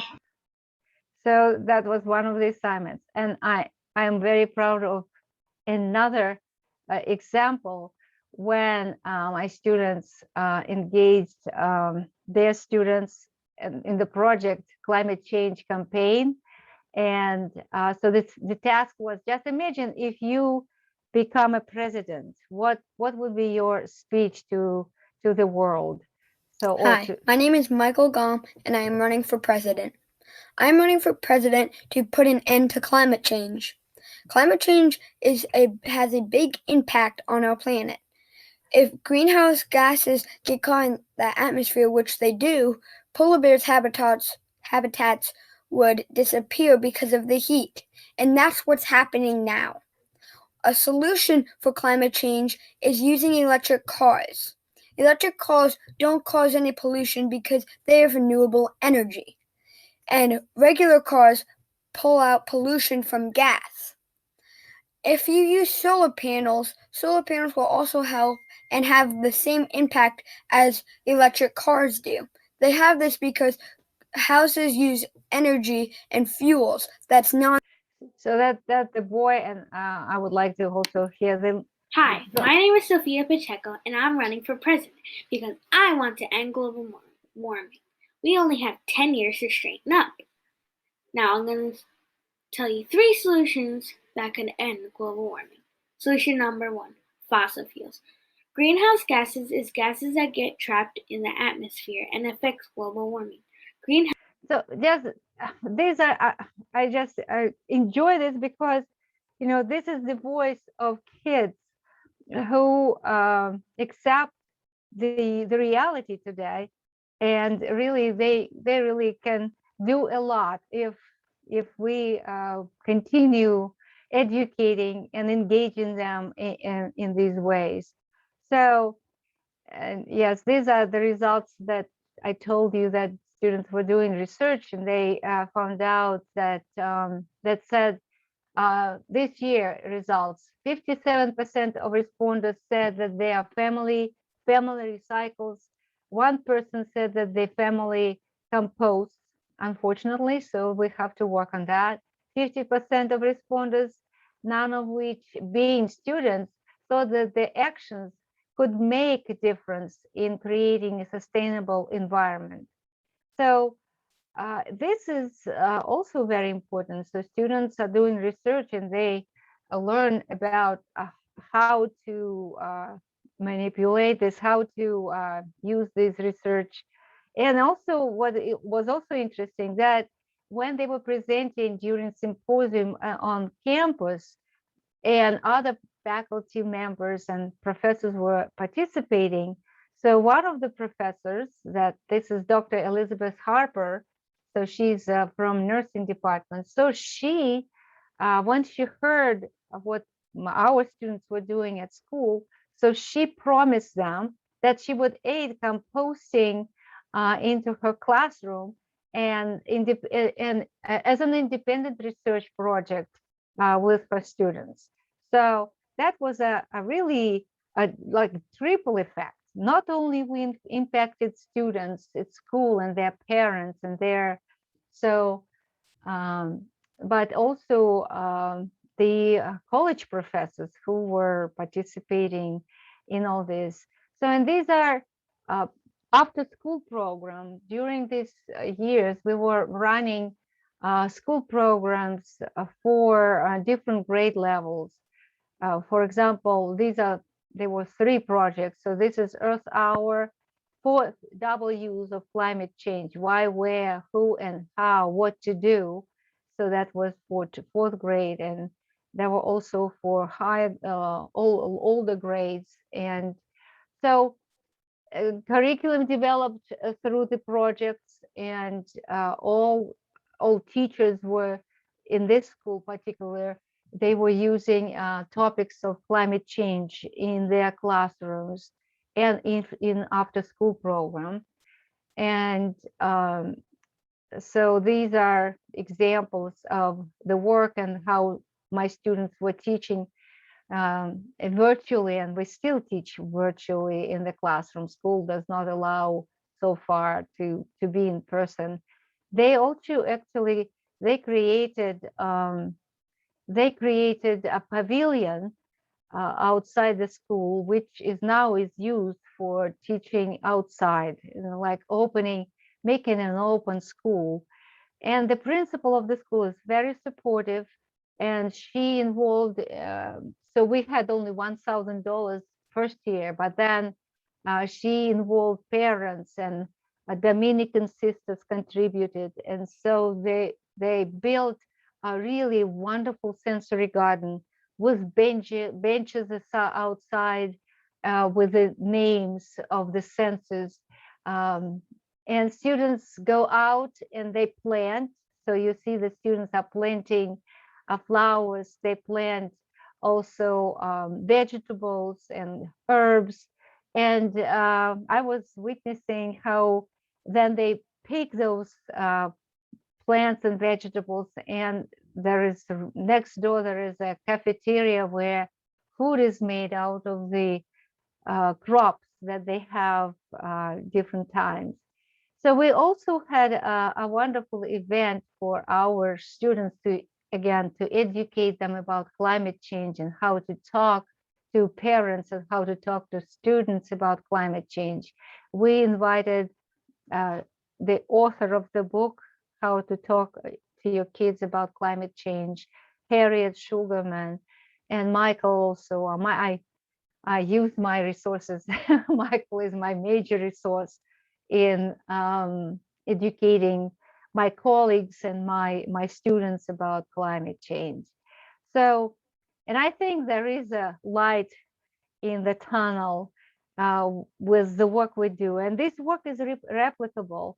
So, and I really would like through Orange Environment find the ways how to find a teacher in Goshen maybe, and create a club or replicate what exactly this type of work in the schools of Goshen, and educate teachers, parents, and students about climate change and how to make this world better.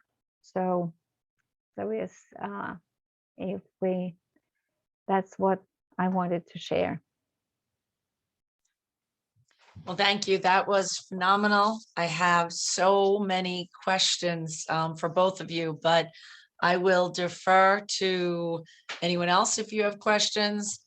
You could either speak up, put it in the chat. Maybe while you're doing that, I guess I could start off with in this order. You know, there's so much going on that you just talked about, and I took a lot of notes, but the bottom line is that what I hear is it comes down from the Department of Ed at the state level, that it has to fit into the curriculum. Then you hit the national standards that have taken up so much time that there was no more extra time for anything else, because they had to meet the standards, and they're so afraid not to. Then the little bit that they do turns out to be this hypocritical. You know, we have in my Goshen schools, on the wall will be a sign for Earth Day, and it will be mounted onto styrofoam. So there's a disconnect that they're trying to throw a little bone, but they cannot incorporate into the daily routine. Another one is that the maintenance people take down the trees. Not only do they deny someone like me who sits on Parks and Rec for years and approaches them frequently and says, we'd like to plant trees, and they deny it, they take them down for the simple fact that no one wants to pick up leaves. So then you talk about the bees. I get told you can't do it because of being stung. The other things I've approached is compost. No, because it will invite all sorts of vermin. So, you know, you talked about the worms. How did you get this all accomplished unless you have a fenced in area? And again, it's a private school, so that's a big thing. You know, it's just admirable. And then you had those great graphics by Kathleen and Lindsay. Right, yes. How do we get that into the Department of Ed? And maybe that initiates the conversation with the state to say, this is what needs to get in. It's science related, it's math, you know, a certain level, but it is science. And they are, I know my son being in 11th grade now, they're calling, it used to be the living environment, they're calling it Planet Earth right now. So if they're calling it Planet Earth, why aren't we incorporating more of this into the curriculum? And this is a Regents that they're taking at the end. So I'll be quiet and ask you to answer any of that. Well, I think there were not questions. They were actually statements. You were stating facts, what's happening, and how to address this. I think it's a systemic. It's not just a single teacher. It's not just you and me. It should go from all together. We can do it only all together, because it's impossible to do individually. And yeah, how to change this? That's only educating, you know, giving speeches, arranging what you are doing right now. But we have to spread the word and be loud in inviting people to speak about this. I remember, I think, yes, last year or No, it was before pandemic. We did something at the middle school with Faro when we were presenting, when she was presenting. It was a great event. And there were quite a few people came for that event. So we have to do more of that. And what we're doing today and what would happen on Sunday, hopefully we will reach some people to pay attention to that. But yes, we need to reach to Department of Education and share the work we're doing. And what me and my colleague, we are writing articles. We engaged our students to collaborate, and we publish our articles. And there is this organization, education leaders without borders. So they do also conferences, and that's how the word being spread. I don't know, maybe Michael has something to add. How did New Jersey come with that decision, Michael? Well, they had a particular variable that was extremely fortuitous, which is the governor of New Jersey, Murphy. Oh, his wife. His wife is I a see. climate reality leader and sustainability activist. Okay, that And helps. within, That helps. Within 2 years of being governor, she had managed to get a climate change to be mandated Yeah. as part of the state curriculum. So If 10 years ago Michael was elected as as a governor, so maybe there would have been things. I wouldn't have been governor, dear. I would have been county clerk. Oh, county executive, right? Maybe later governor. You know, Yeah, maybe eventually dog catcher. You know. that's right. Well, Maybe there so was a Jersey, though, was suffering before Murphy, so at least I'm happy for them. But back to, you had said something about that webinars were being developed, I think. You Yes. also talked about, well, what I'd like to know is if there's any case studies, if you keep in touch with your alumni, what are they doing? Are they in any proactive school districts? Can we get more information from you about that, what they're doing? How do we, and if so, I imagine they're all over the state now. How do you get them, keep in touch with them and get them, in addition to the group you mentioned, to constantly put a full court press on the state to incorporate this? And the one thing I'm going to leave you with, since you alluded to you working with other departments, is if there's a film major at the college, Mount St. Mary, because a documentary needs to be made on this to really say, show the great work you're doing, and then really apply it. And again, maybe bringing in the other schools now where your alumni are working and really saying, why isn't this happening all over? Like, Murphy's wife. We have to do something. Okay, I like the idea. And we do have film video making department, and I can talk, and it's a good idea, and we can do a documentary. I think it's possible. And these students are still, they're graduating. One graduates, I think, this spring, and the other one will be in the fall. So they're still on campus, and they're very active. One of them is vice president of Honor Society in Education, and she's very passionate about it. And Katie.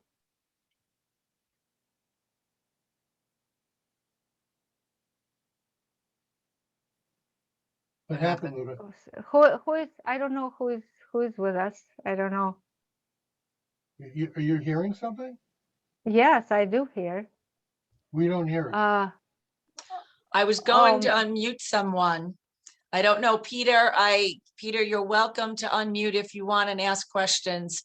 You came on after everyone else, so you are welcome. You do not have to, Peter, if you're hearing me. Okay. Okay. So Ludmila, if you're done, we could follow up about that. Right. Yes. Okay, that would be great. Yeah. I'm gonna keep going because Mike, I think what you just did is gave us, a semester-long class there and it was fantastic. I'm looking forward to the recording. And I think a lot of people said that, the ones who had to leave. So let's make sure we get that on the county's website as well as some slides, some other things. We'll put it on Orange Environment also. Right, right. But I think I'm just gonna go in order. You spoke to something that I have often as well been passionate about is the solar domestic hot water. And as one local fellow, and I've only met one in the Hudson Valley who does it, and he said, well, the state treats it like the stepchild. There's no love, there's no money, and they can't give me a good reason why. I surmise it's not sexy, it doesn't have technology included in it, and folks just don't get it, that it's so simple, it's a no-brainer. So how do we get there is what I'm saying. This one particular person really pushed NYSERDA quite a bit, and this is years later and there's nothing. Well, I know the same person that you're talking about, since it's the only person.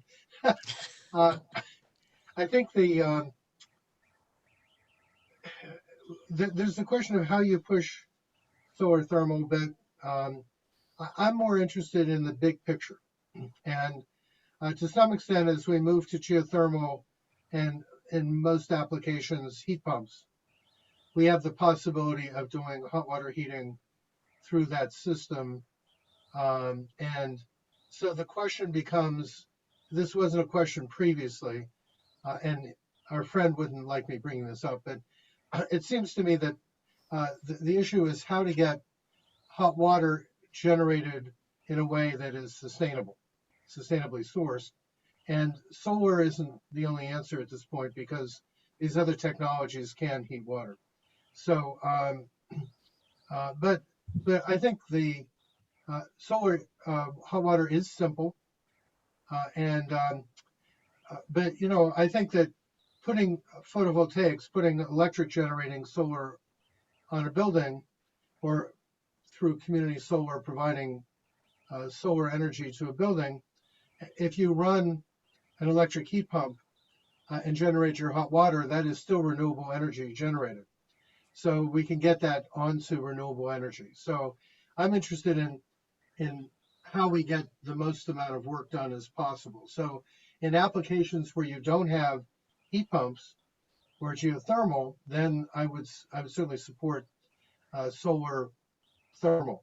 But I think you want to try and convert systems in a holistic way, and the question is, how do you get the maximum bang for your buck? Well, and we didn't even talk about pool heating, which is the obvious use, and I don't understand how still so many pools are heated with natural gas. It's almost sinful.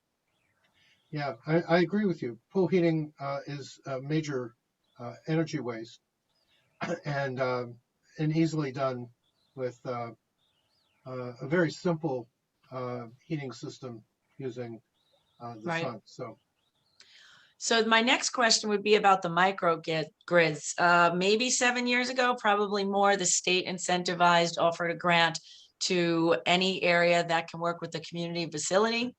And density, you needed some density in that immediate area, and they would award some monies. Newburgh definitely applied, and I guess they weren't awarded. Maybe Kingston was. My point is, I haven't heard anything about it. I haven't heard the outcome. I don't know if the state ran out of money, if it really was pulled off. But I'm wondering if you knew about the program or if you have a preferred use of how to use microgrids. Well, I think that microgrids are the direction. Again, I've been mostly working in New Jersey recently on this, and I need to come up to date on what NYSERDA is doing.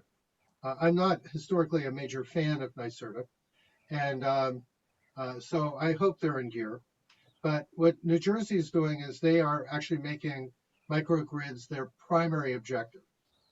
So what we're talking about, just to make sure everybody's clear, is what I refer to as generating electricity locally and sending it into the grid, instead of having the grid bring energy from far away to the local community. So every community, you know, Mike's in Minnesink and Lynn's in Walden. Walden. Pete- Pardon me? Peter's in Goshen. I don't know where Lillian's. Peter's in Goshen. Kevin is not here, but Maureen is in Greenwood Lake. You could ask the question of how you would make each of those communities essentially, well, at the extreme, local energy companies, which have been done in many places, particularly in New England.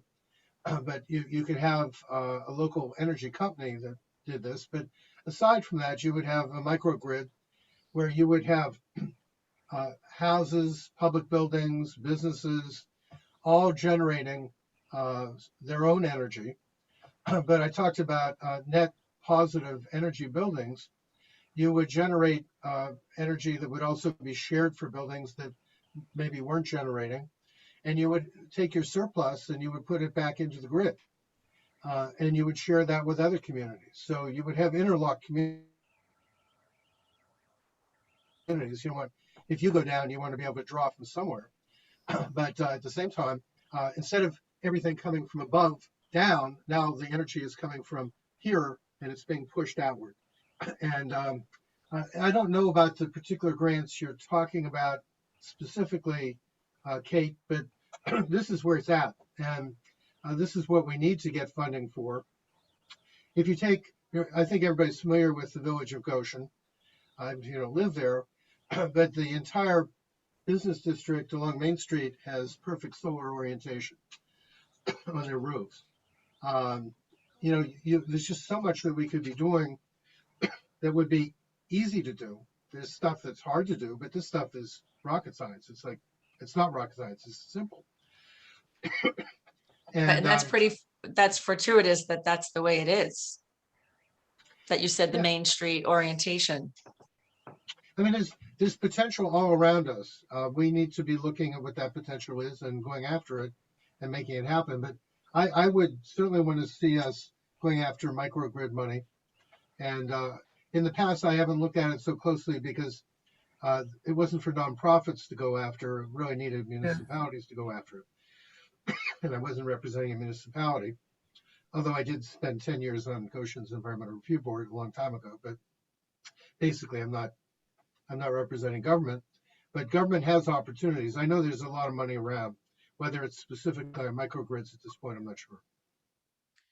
Okay, and then you mentioned wind, appropriately scaled. So I'm thinking you're thinking the egg beater, what is that? The horizontal axis. But I'm still thinking there's some bird kill and a lot of people, again, I've been pushing this for not as long as you, but pretty close. And they'll insist we just don't have the wind here. We're not the Midwest. And boy, the Midwest is pretty decorated. I got the chance to go out there last year and it just keeps growing with wind farms. But again, the vertical axis is like an egg beater. For those of you who don't know, it's much shorter. It can be on the top of every Manhattan building. And to be fair, maybe it's 12 feet tall. So you really don't have a bird kill issue. You're breaking up, Kate. So I didn't hear everything that you said. I don't know if other people heard. I couldn't hear it all, but there's lots of different ways of doing wind. And we tend to think about these giant windmills that they obviously don't belong in this context. But there's micro wind applications. And I think you were talking about a kind of wind generator that would not harm birds. There are lots of ways of doing it, and they keep coming up with new ways of doing it.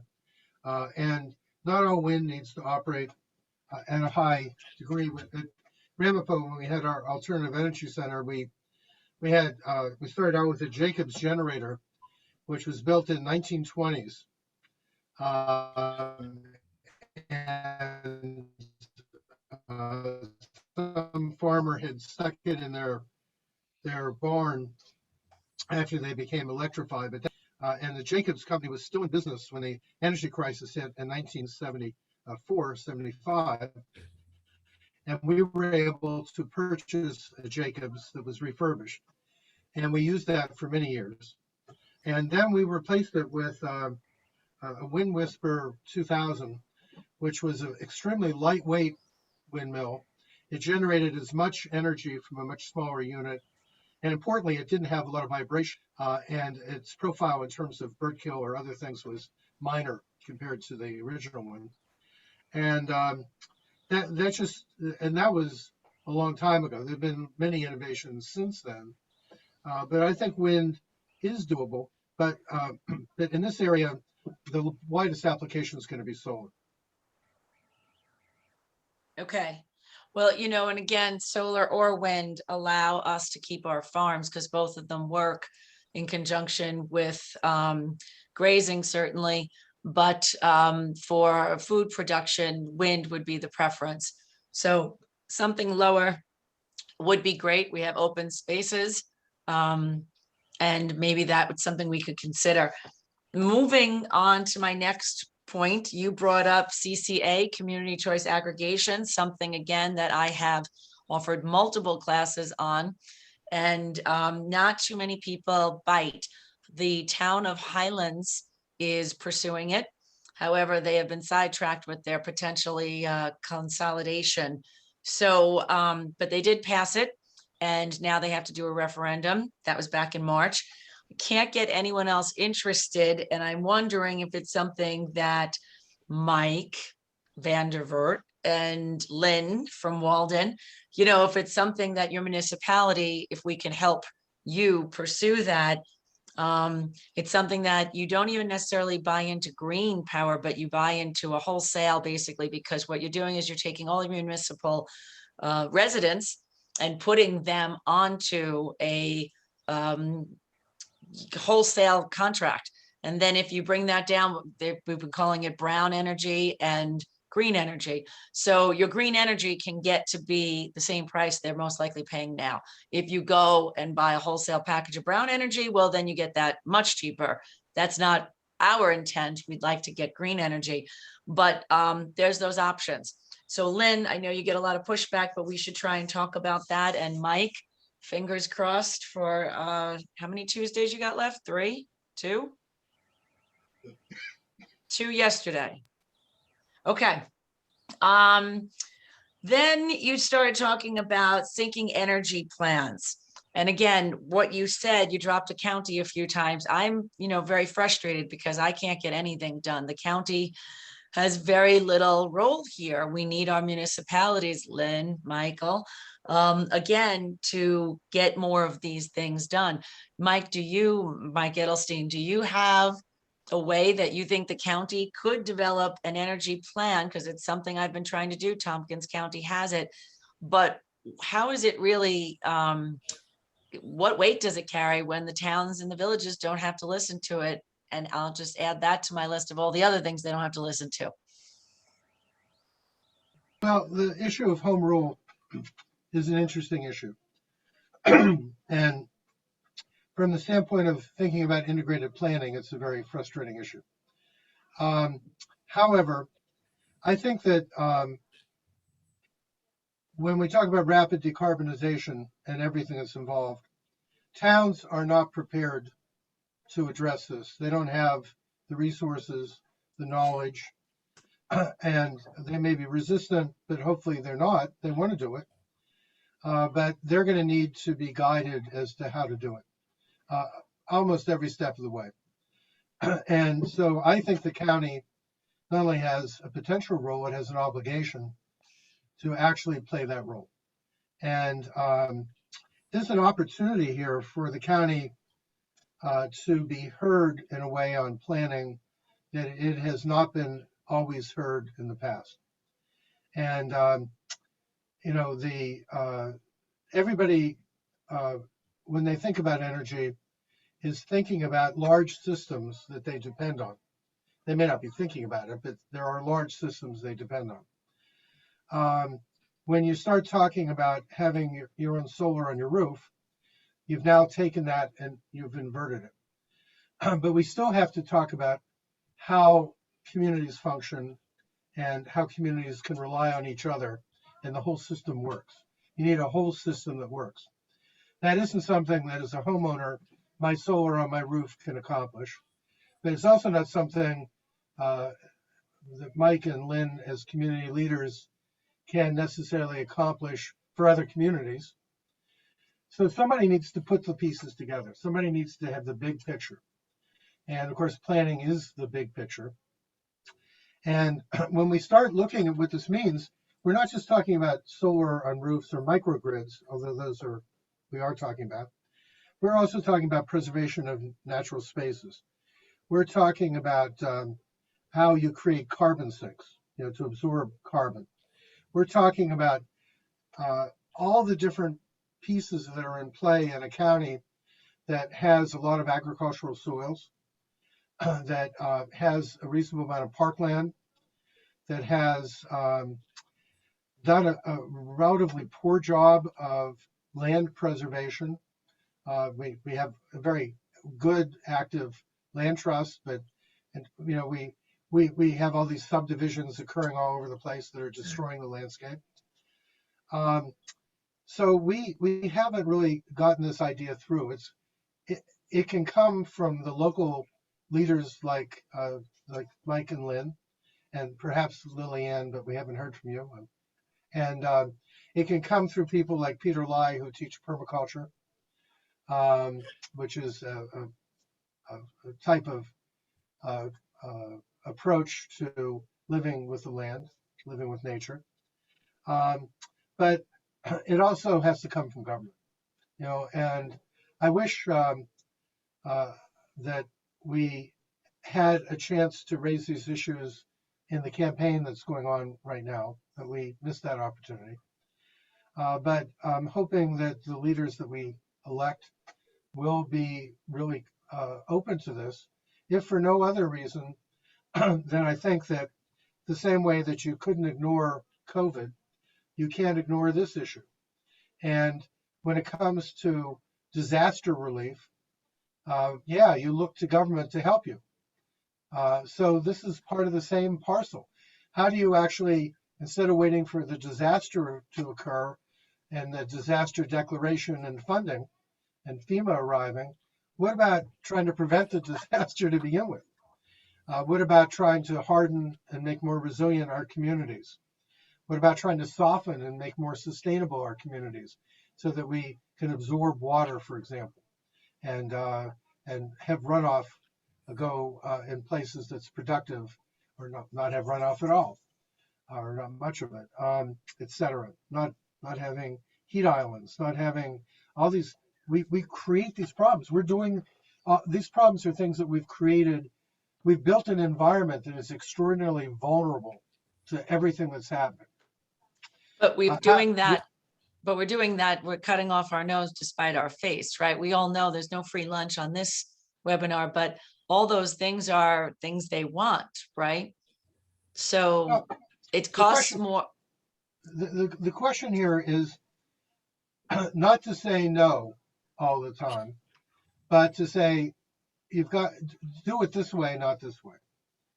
And sometimes we have to be willing to say no as well, and we haven't always done that. But I think that the question is, there's a way to do things and there's a way to not. And let me just use the example I brought up of having buildings with a solar orientation. When I put solar on my house, which is an 1860 Victorian house in Goshen, I have to put it on multiple roofs because I don't have a solar orientation. I can still capture a lot of sun. But if I had a building that was built directly toward the sun, now I could do passive solar. Now I could easily do photovoltaics. I could do your hot water. It all just works because of the orientation of the building. I could put a windbreak on the northwest side. I could set up my systems. I lived for a while on Maple Avenue in Goshen, out toward your direction, Mike. And I had 200-year-old maple trees on my property, and I never needed air conditioning. I never even thought about air conditioning because I had natural air conditioning. So we can design systems that work, that are as simple as how we orient buildings. And all the other stuff follows in the same way. It's not actually overly difficult conceptually. We just need to really create examples and make people aware of them, show people how to do it, give people the tools to do it, make sure they're the professionals, pardon me, who can carry it out, because we need them. And the county, Kate, I see Kate's talking to the next generation, but we need that next generation to be leaders. So don't push them away. Bring them on. Anyway, the county has a real role to play. That's actually when I ran for county executive. One of the key reasons I ran for county executive was that we keep saying home rule, home rule, home rule. We have no role. We have no role. And I know in planning, you get rebuffed all the time. So what I'm saying doesn't fit the reality that you face, but it's how you begin to turn that around. And I think we have an opportunity here because municipalities are going to need leadership. And the county is a logical place for that leadership to come from. And you made me think before when you said that the towns are not equipped. And I'll say I think about this at least once a week, that I'm always trying to help the towns, whether it's through education like this, through our reviews, something I'd like to follow up with you, because we do have the specialized skills. Why aren't we offering it more? Some counties do. Do they have more money? Yes. Bigger budgets? Do they get grants? Yes. But they are truly serving the purpose. Unfortunately, politics comes in. And the reason why you don't have those houses all with the southern orientation is because they don't want to line up the roads that way, and they want more houses. And, I'll throw in simple things that the road egress has to be here because it has to be 50 feet from intersection and sight distance, and the pipes have to go here. The point is, if it's still constrained land, such as steep slopes and wetlands that you can't build on, well, you add passive solar to that and you mandate that, and that's the way it has to be. So if you're saying you have to see a significant sight distance to the right and left, well, you also have to have all your houses oriented to the solar, to the southern exposure. So it is possibilities. Again, it goes back to municipal code. We like to see that. It's politics, and the developers have the big money that contribute to these politicians. Moving on, let's go to expansion of 17. Kate, let me just say something. The issue here is not to set yourself up to have to say no to developers. Right. All the time, at least. You're not saying no, but you're saying how much. This is the way we want to do. This is the way it has to. Correct. This is the right way to do it. This is the way it should be done, and ideally, this is the way it has to be done. So, no, the answer is not no. The answer is just do it so that it actually solves problems and carries us into the future in a way that makes sense. Or even doesn't present problems. Right. But the Tompkins County, home of Ithaca, has Sustainability 239. And for those of you who don't know, that's what the planning department does. Is New York State GML, General Municipal Law 239 section, is we review certain properties within all municipalities, if it's within 500 feet of a county road, county park, state park. So we look at those things, and that's the opportunity to try and help them. But Tompkins County was progressive to say 239 sustainable guidelines. And I've been begging my new commissioner, who's been there now for a year and a half, every day, we got to get those sustainability guidelines, because what it does is it puts the developers on notice that before you come, we want the southern orientation. We want this, we want that. And that tells the developer to prepare a better product. I often say Westchester doesn't get the same development plans we do. They get plans that they look good. Legoland you would have gotten a lot more for Legoland in Westchester than we did. But that's the folks we have sitting on these boards who are making these decisions. So we need to work on that as well. Now I can go on to 17, Mike. Sure. You talked about the expansion of Route 17. I'm assuming everyone knows about this. Schumer looked into this years ago. First, we got a guardrail down the median when there was a few accidents that crossed the directions and killed the opposing traffic. So we got the guardrail. Then he started going to town. This was in the eyes of the casinos growing in Sullivan, but he started looking, examining a third lane. And there are business groups that definitely support it. And I guess, Mike, what I heard from you was you questioned it. I may be on the supporting it side because I don't know what's better. I know the triple convergence theory will say if you build it, they come, basically, just like Iowa, the baseball field. But the traffic that you sit in and the idling emissions, I'm not sure. I think we need a third lane, but I also would be convinced to make that third lane or the lane down the middle for bus rapid transit. Or I wouldn't put a third lane in without a center lane for bus rapid transit. You probably at this point only need one. You don't need a siding. You could go straight down the median and keep coming back. Well, I was actually, because I was running for county executive at that moment, I was with Schumer when he first proposed the third lane. And I was not happy. But the problem is that planning decisions have been made, including casino, including Legoland. Planning decisions have been made assuming that you could congest Route 17 to the point that it would force a third lane. That's backwards planning. Planning is you say, well, if we don't have traffic capacity, we don't approve it. Okay, duh. Because once you approve it, then you've got a problem. When I ran for county executive, I proposed that we put in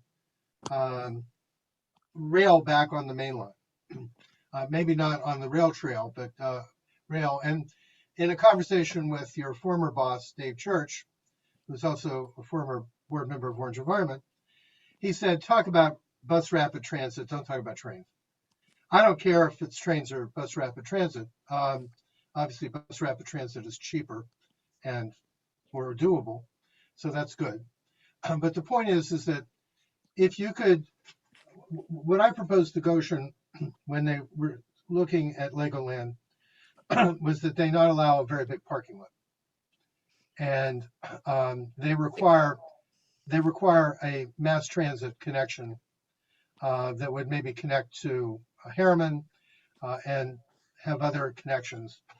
And then we begin to think about an integrated traffic system. If we had the main line restored and we could drive the main line with the Graham line, which is the northern track that our rail rides on, we could begin to think about things like how you would have people be able to go around all the way through Orange County by rail. I mean, you could actually have people commute within the county, not just commute to New York City. There's a lot of things that we could accomplish by having transit connections that we don't have. And of course, tying in Stewart and trying in Newburgh, there's a lot of issues that are positive. But you widening Route 17 without anything else positive happening to create sustainable transportation just allows you to have more traffic. As you pointed out, what I've referred to as, because I've seen it in the literature, is the iron law of highways, which is you build it and in 5 years, you now have new congestion because you've attracted a lot more traffic. That's true. We have a problem here, which is that we've already made decisions that are bringing the traffic without having the capacity for the traffic. And that's why I hear you when you say you might be on the side of building it. But I would like to get something for that. What, Peter? I think Peter's just unmute yourself. Okay, good. He's muted. The issue here is if we just do a third lane and it's business as usual, that's more gas stations, that's more parking lots. Yeah, it's more restaurants maybe with people eating there, which is good, but more business. But we need another 40 hotels, which we're building.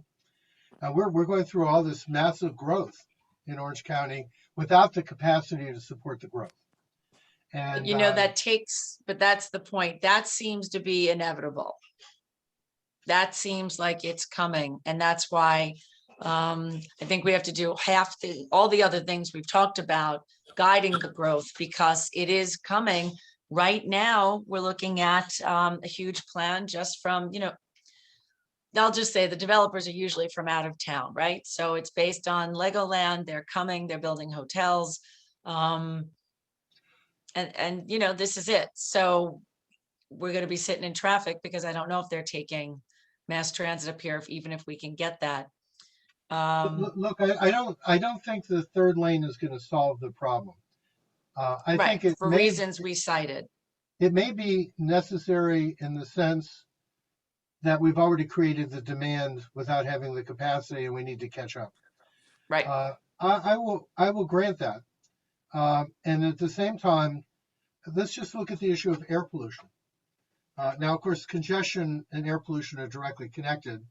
So having traffic moving effectively is a positive. But this is a mixed bag. It's a complicated question. I don't think it should be assumed that the third lane is the right answer. And then there's the question of wetlands and other rights of way issues that a third lane engages.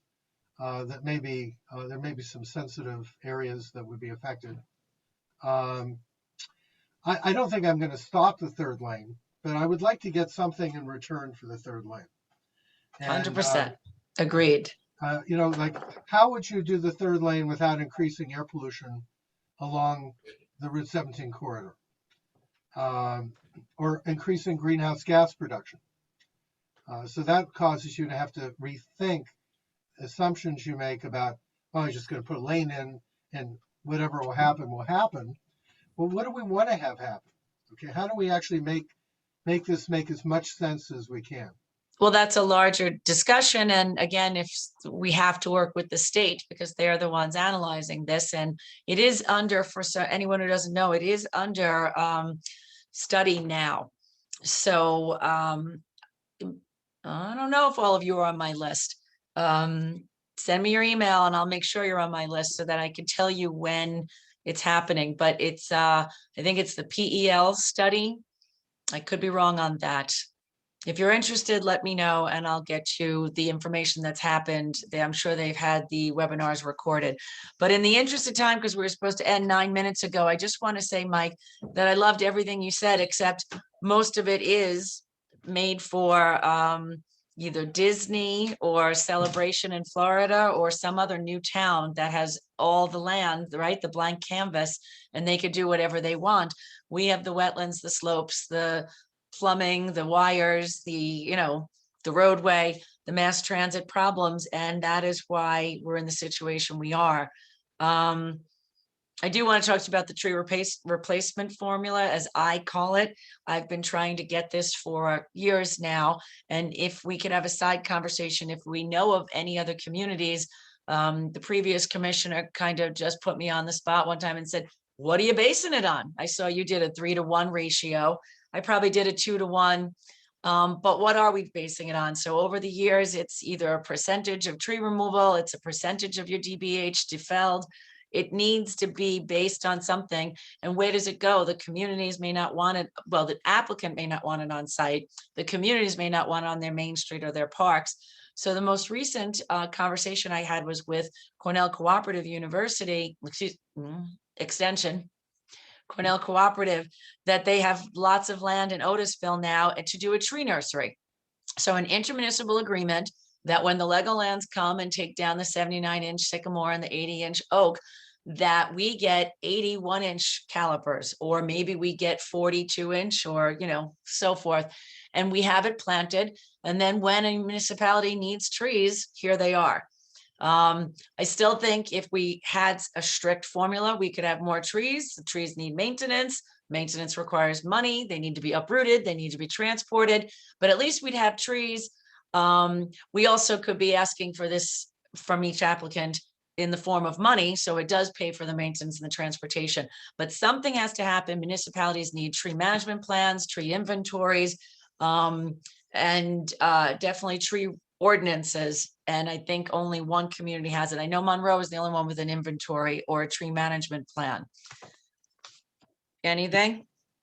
Well, let me just say that a part of the study we did in Bergen County was looking at local capacity to address all these issues. And what we discovered there, I think we would see even more here, which is that many communities have environmental review boards, but many don't. In New Jersey, you have what are called green teams, which we don't have here, except Sustainable Warwick is effectively the same direction. We should have that in every community, not just Sustainable Warwick. It's a great model. We need to build the capacity to do a lot of these things organizationally. Then we have a greater ability to address issues like tree planting.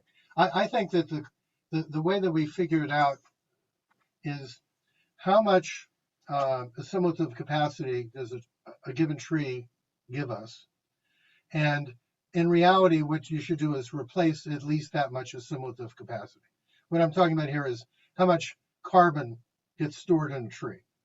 So you knock down a huge tree and you replace it with a little starter. You're not replacing the assimilative capacity. You're not being able to uptake that carbon. The right way to do it would be to replace the equivalent sequestration capability. Likewise with soils. My answer is that the county is in a unique position. It has an open space plan. It has a comprehensive plan, and it has a GIS capacity, a geographic information system capacity, where you can use aerial photography to see what's happening with trees. We should figure out where we can plant trees, and we should also, when we make approvals, not approve people cutting down more trees than they absolutely have to, and figure out as much as possible where they can add trees in a property. Trees are, I love being surrounded by trees. I plant them all the time. And they do generate work. They also generate all kinds of nature and life. And, so there's a trade-off. The dogs agree with me in the background. And these things are not necessarily snap your fingers easy to do.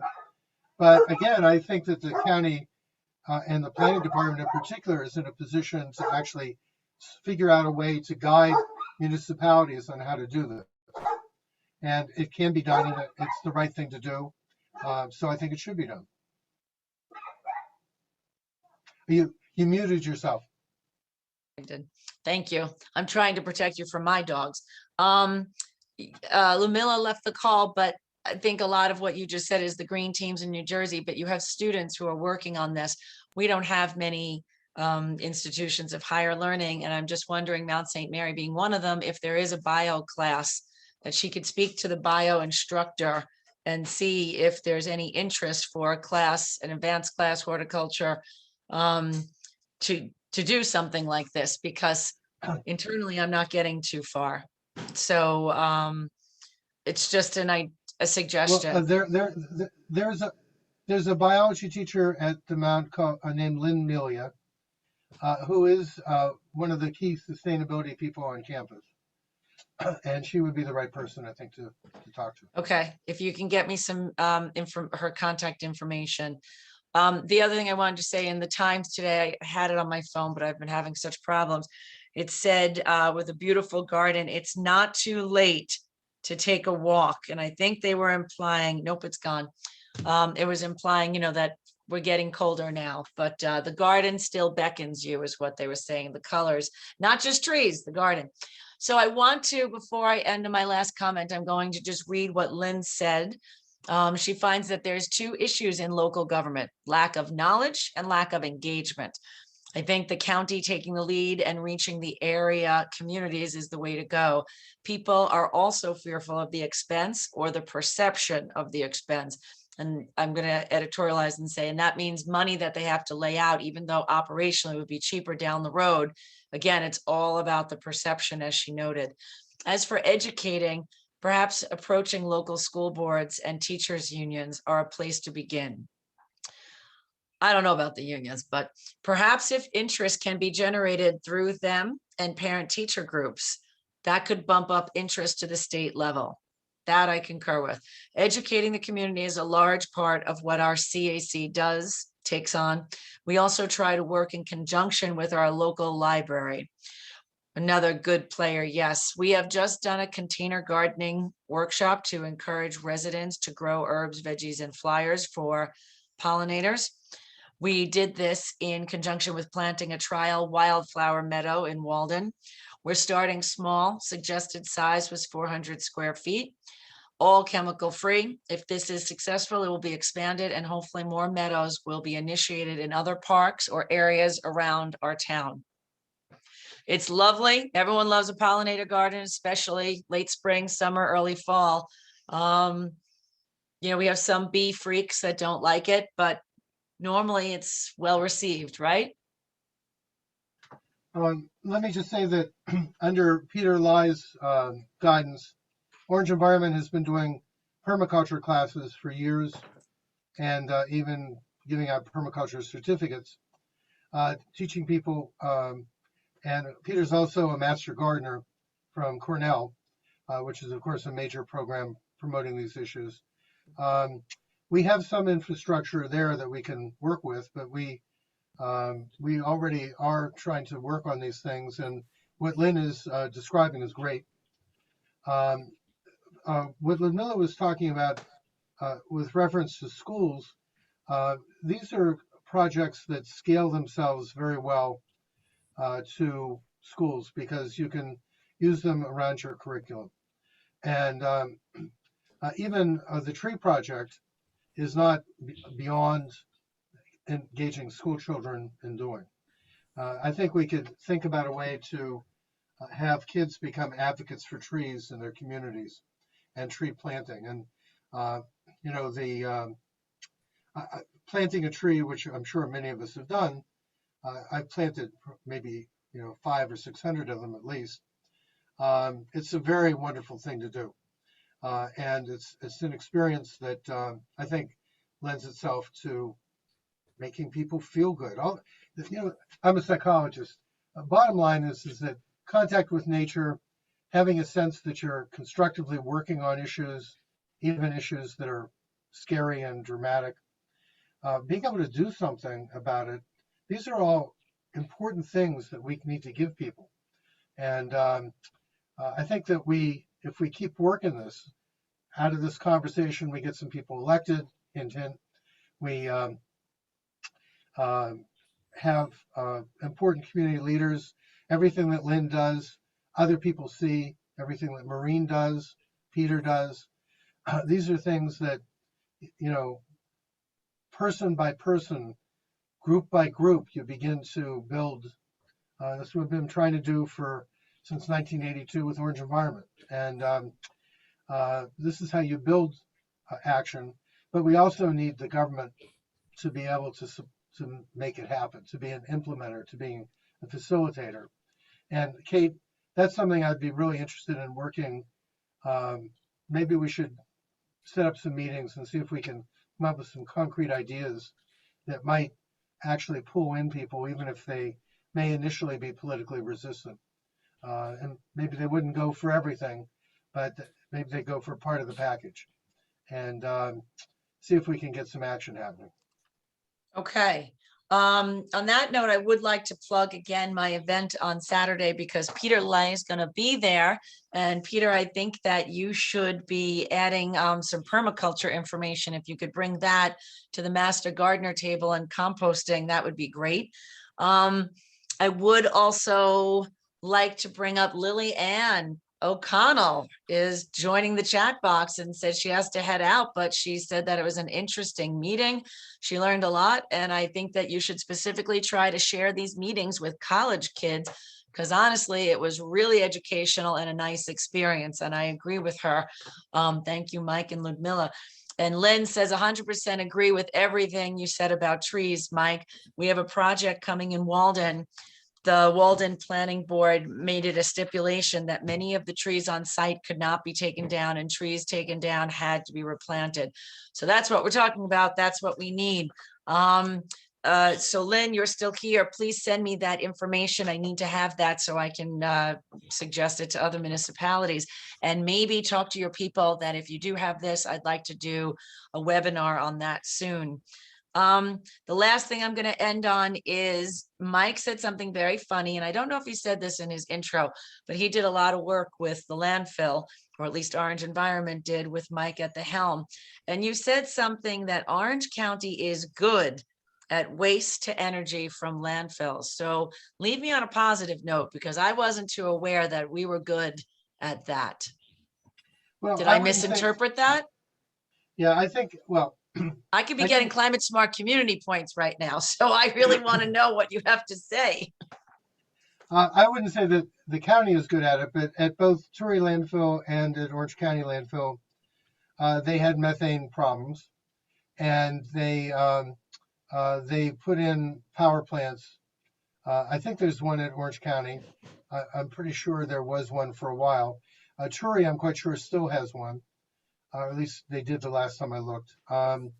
So they were actually generating power off of their methane. So that's about the most positive thing I could ever say about either of those facilities, which I'm not big fans of historically, and I actually closed both of them. But you know, the issue of methane, I've dealt with this in other communities where I have done research.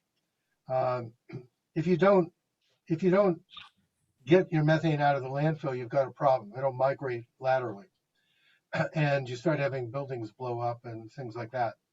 So you've got to venture, or you can get fires in your landfill. So you've got to get your methane out of the landfill.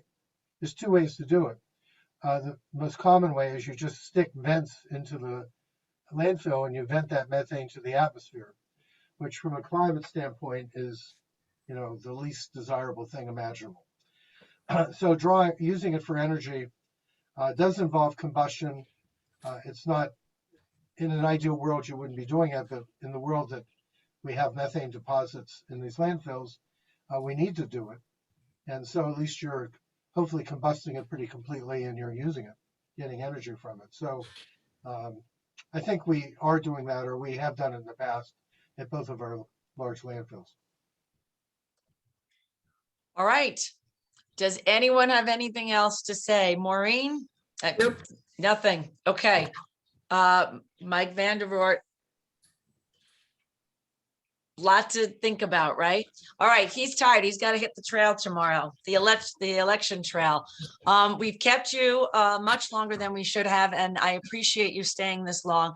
I hope that you can come see us on Sunday between noon and 2 and the Goshen Fountain right downtown. If you know anyone who wants to come do a table, we'd be appreciative. But come on down and meet everyone, especially Peter with his permaculture.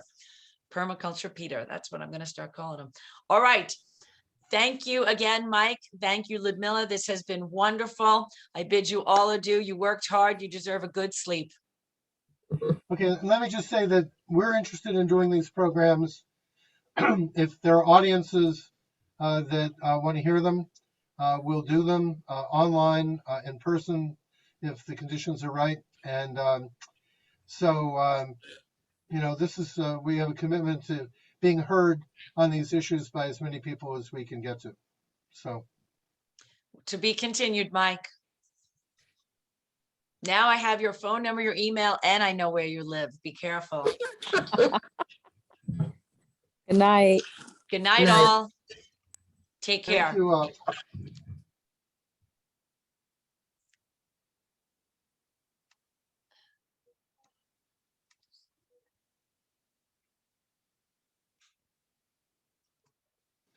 Thank you, Kate. Mike, wonderful job. I'll see you soon. We're gonna talk. Okay, All right, and thank Lynn Miller. It was wonderful. I will. Talk soon. Bye. Bye.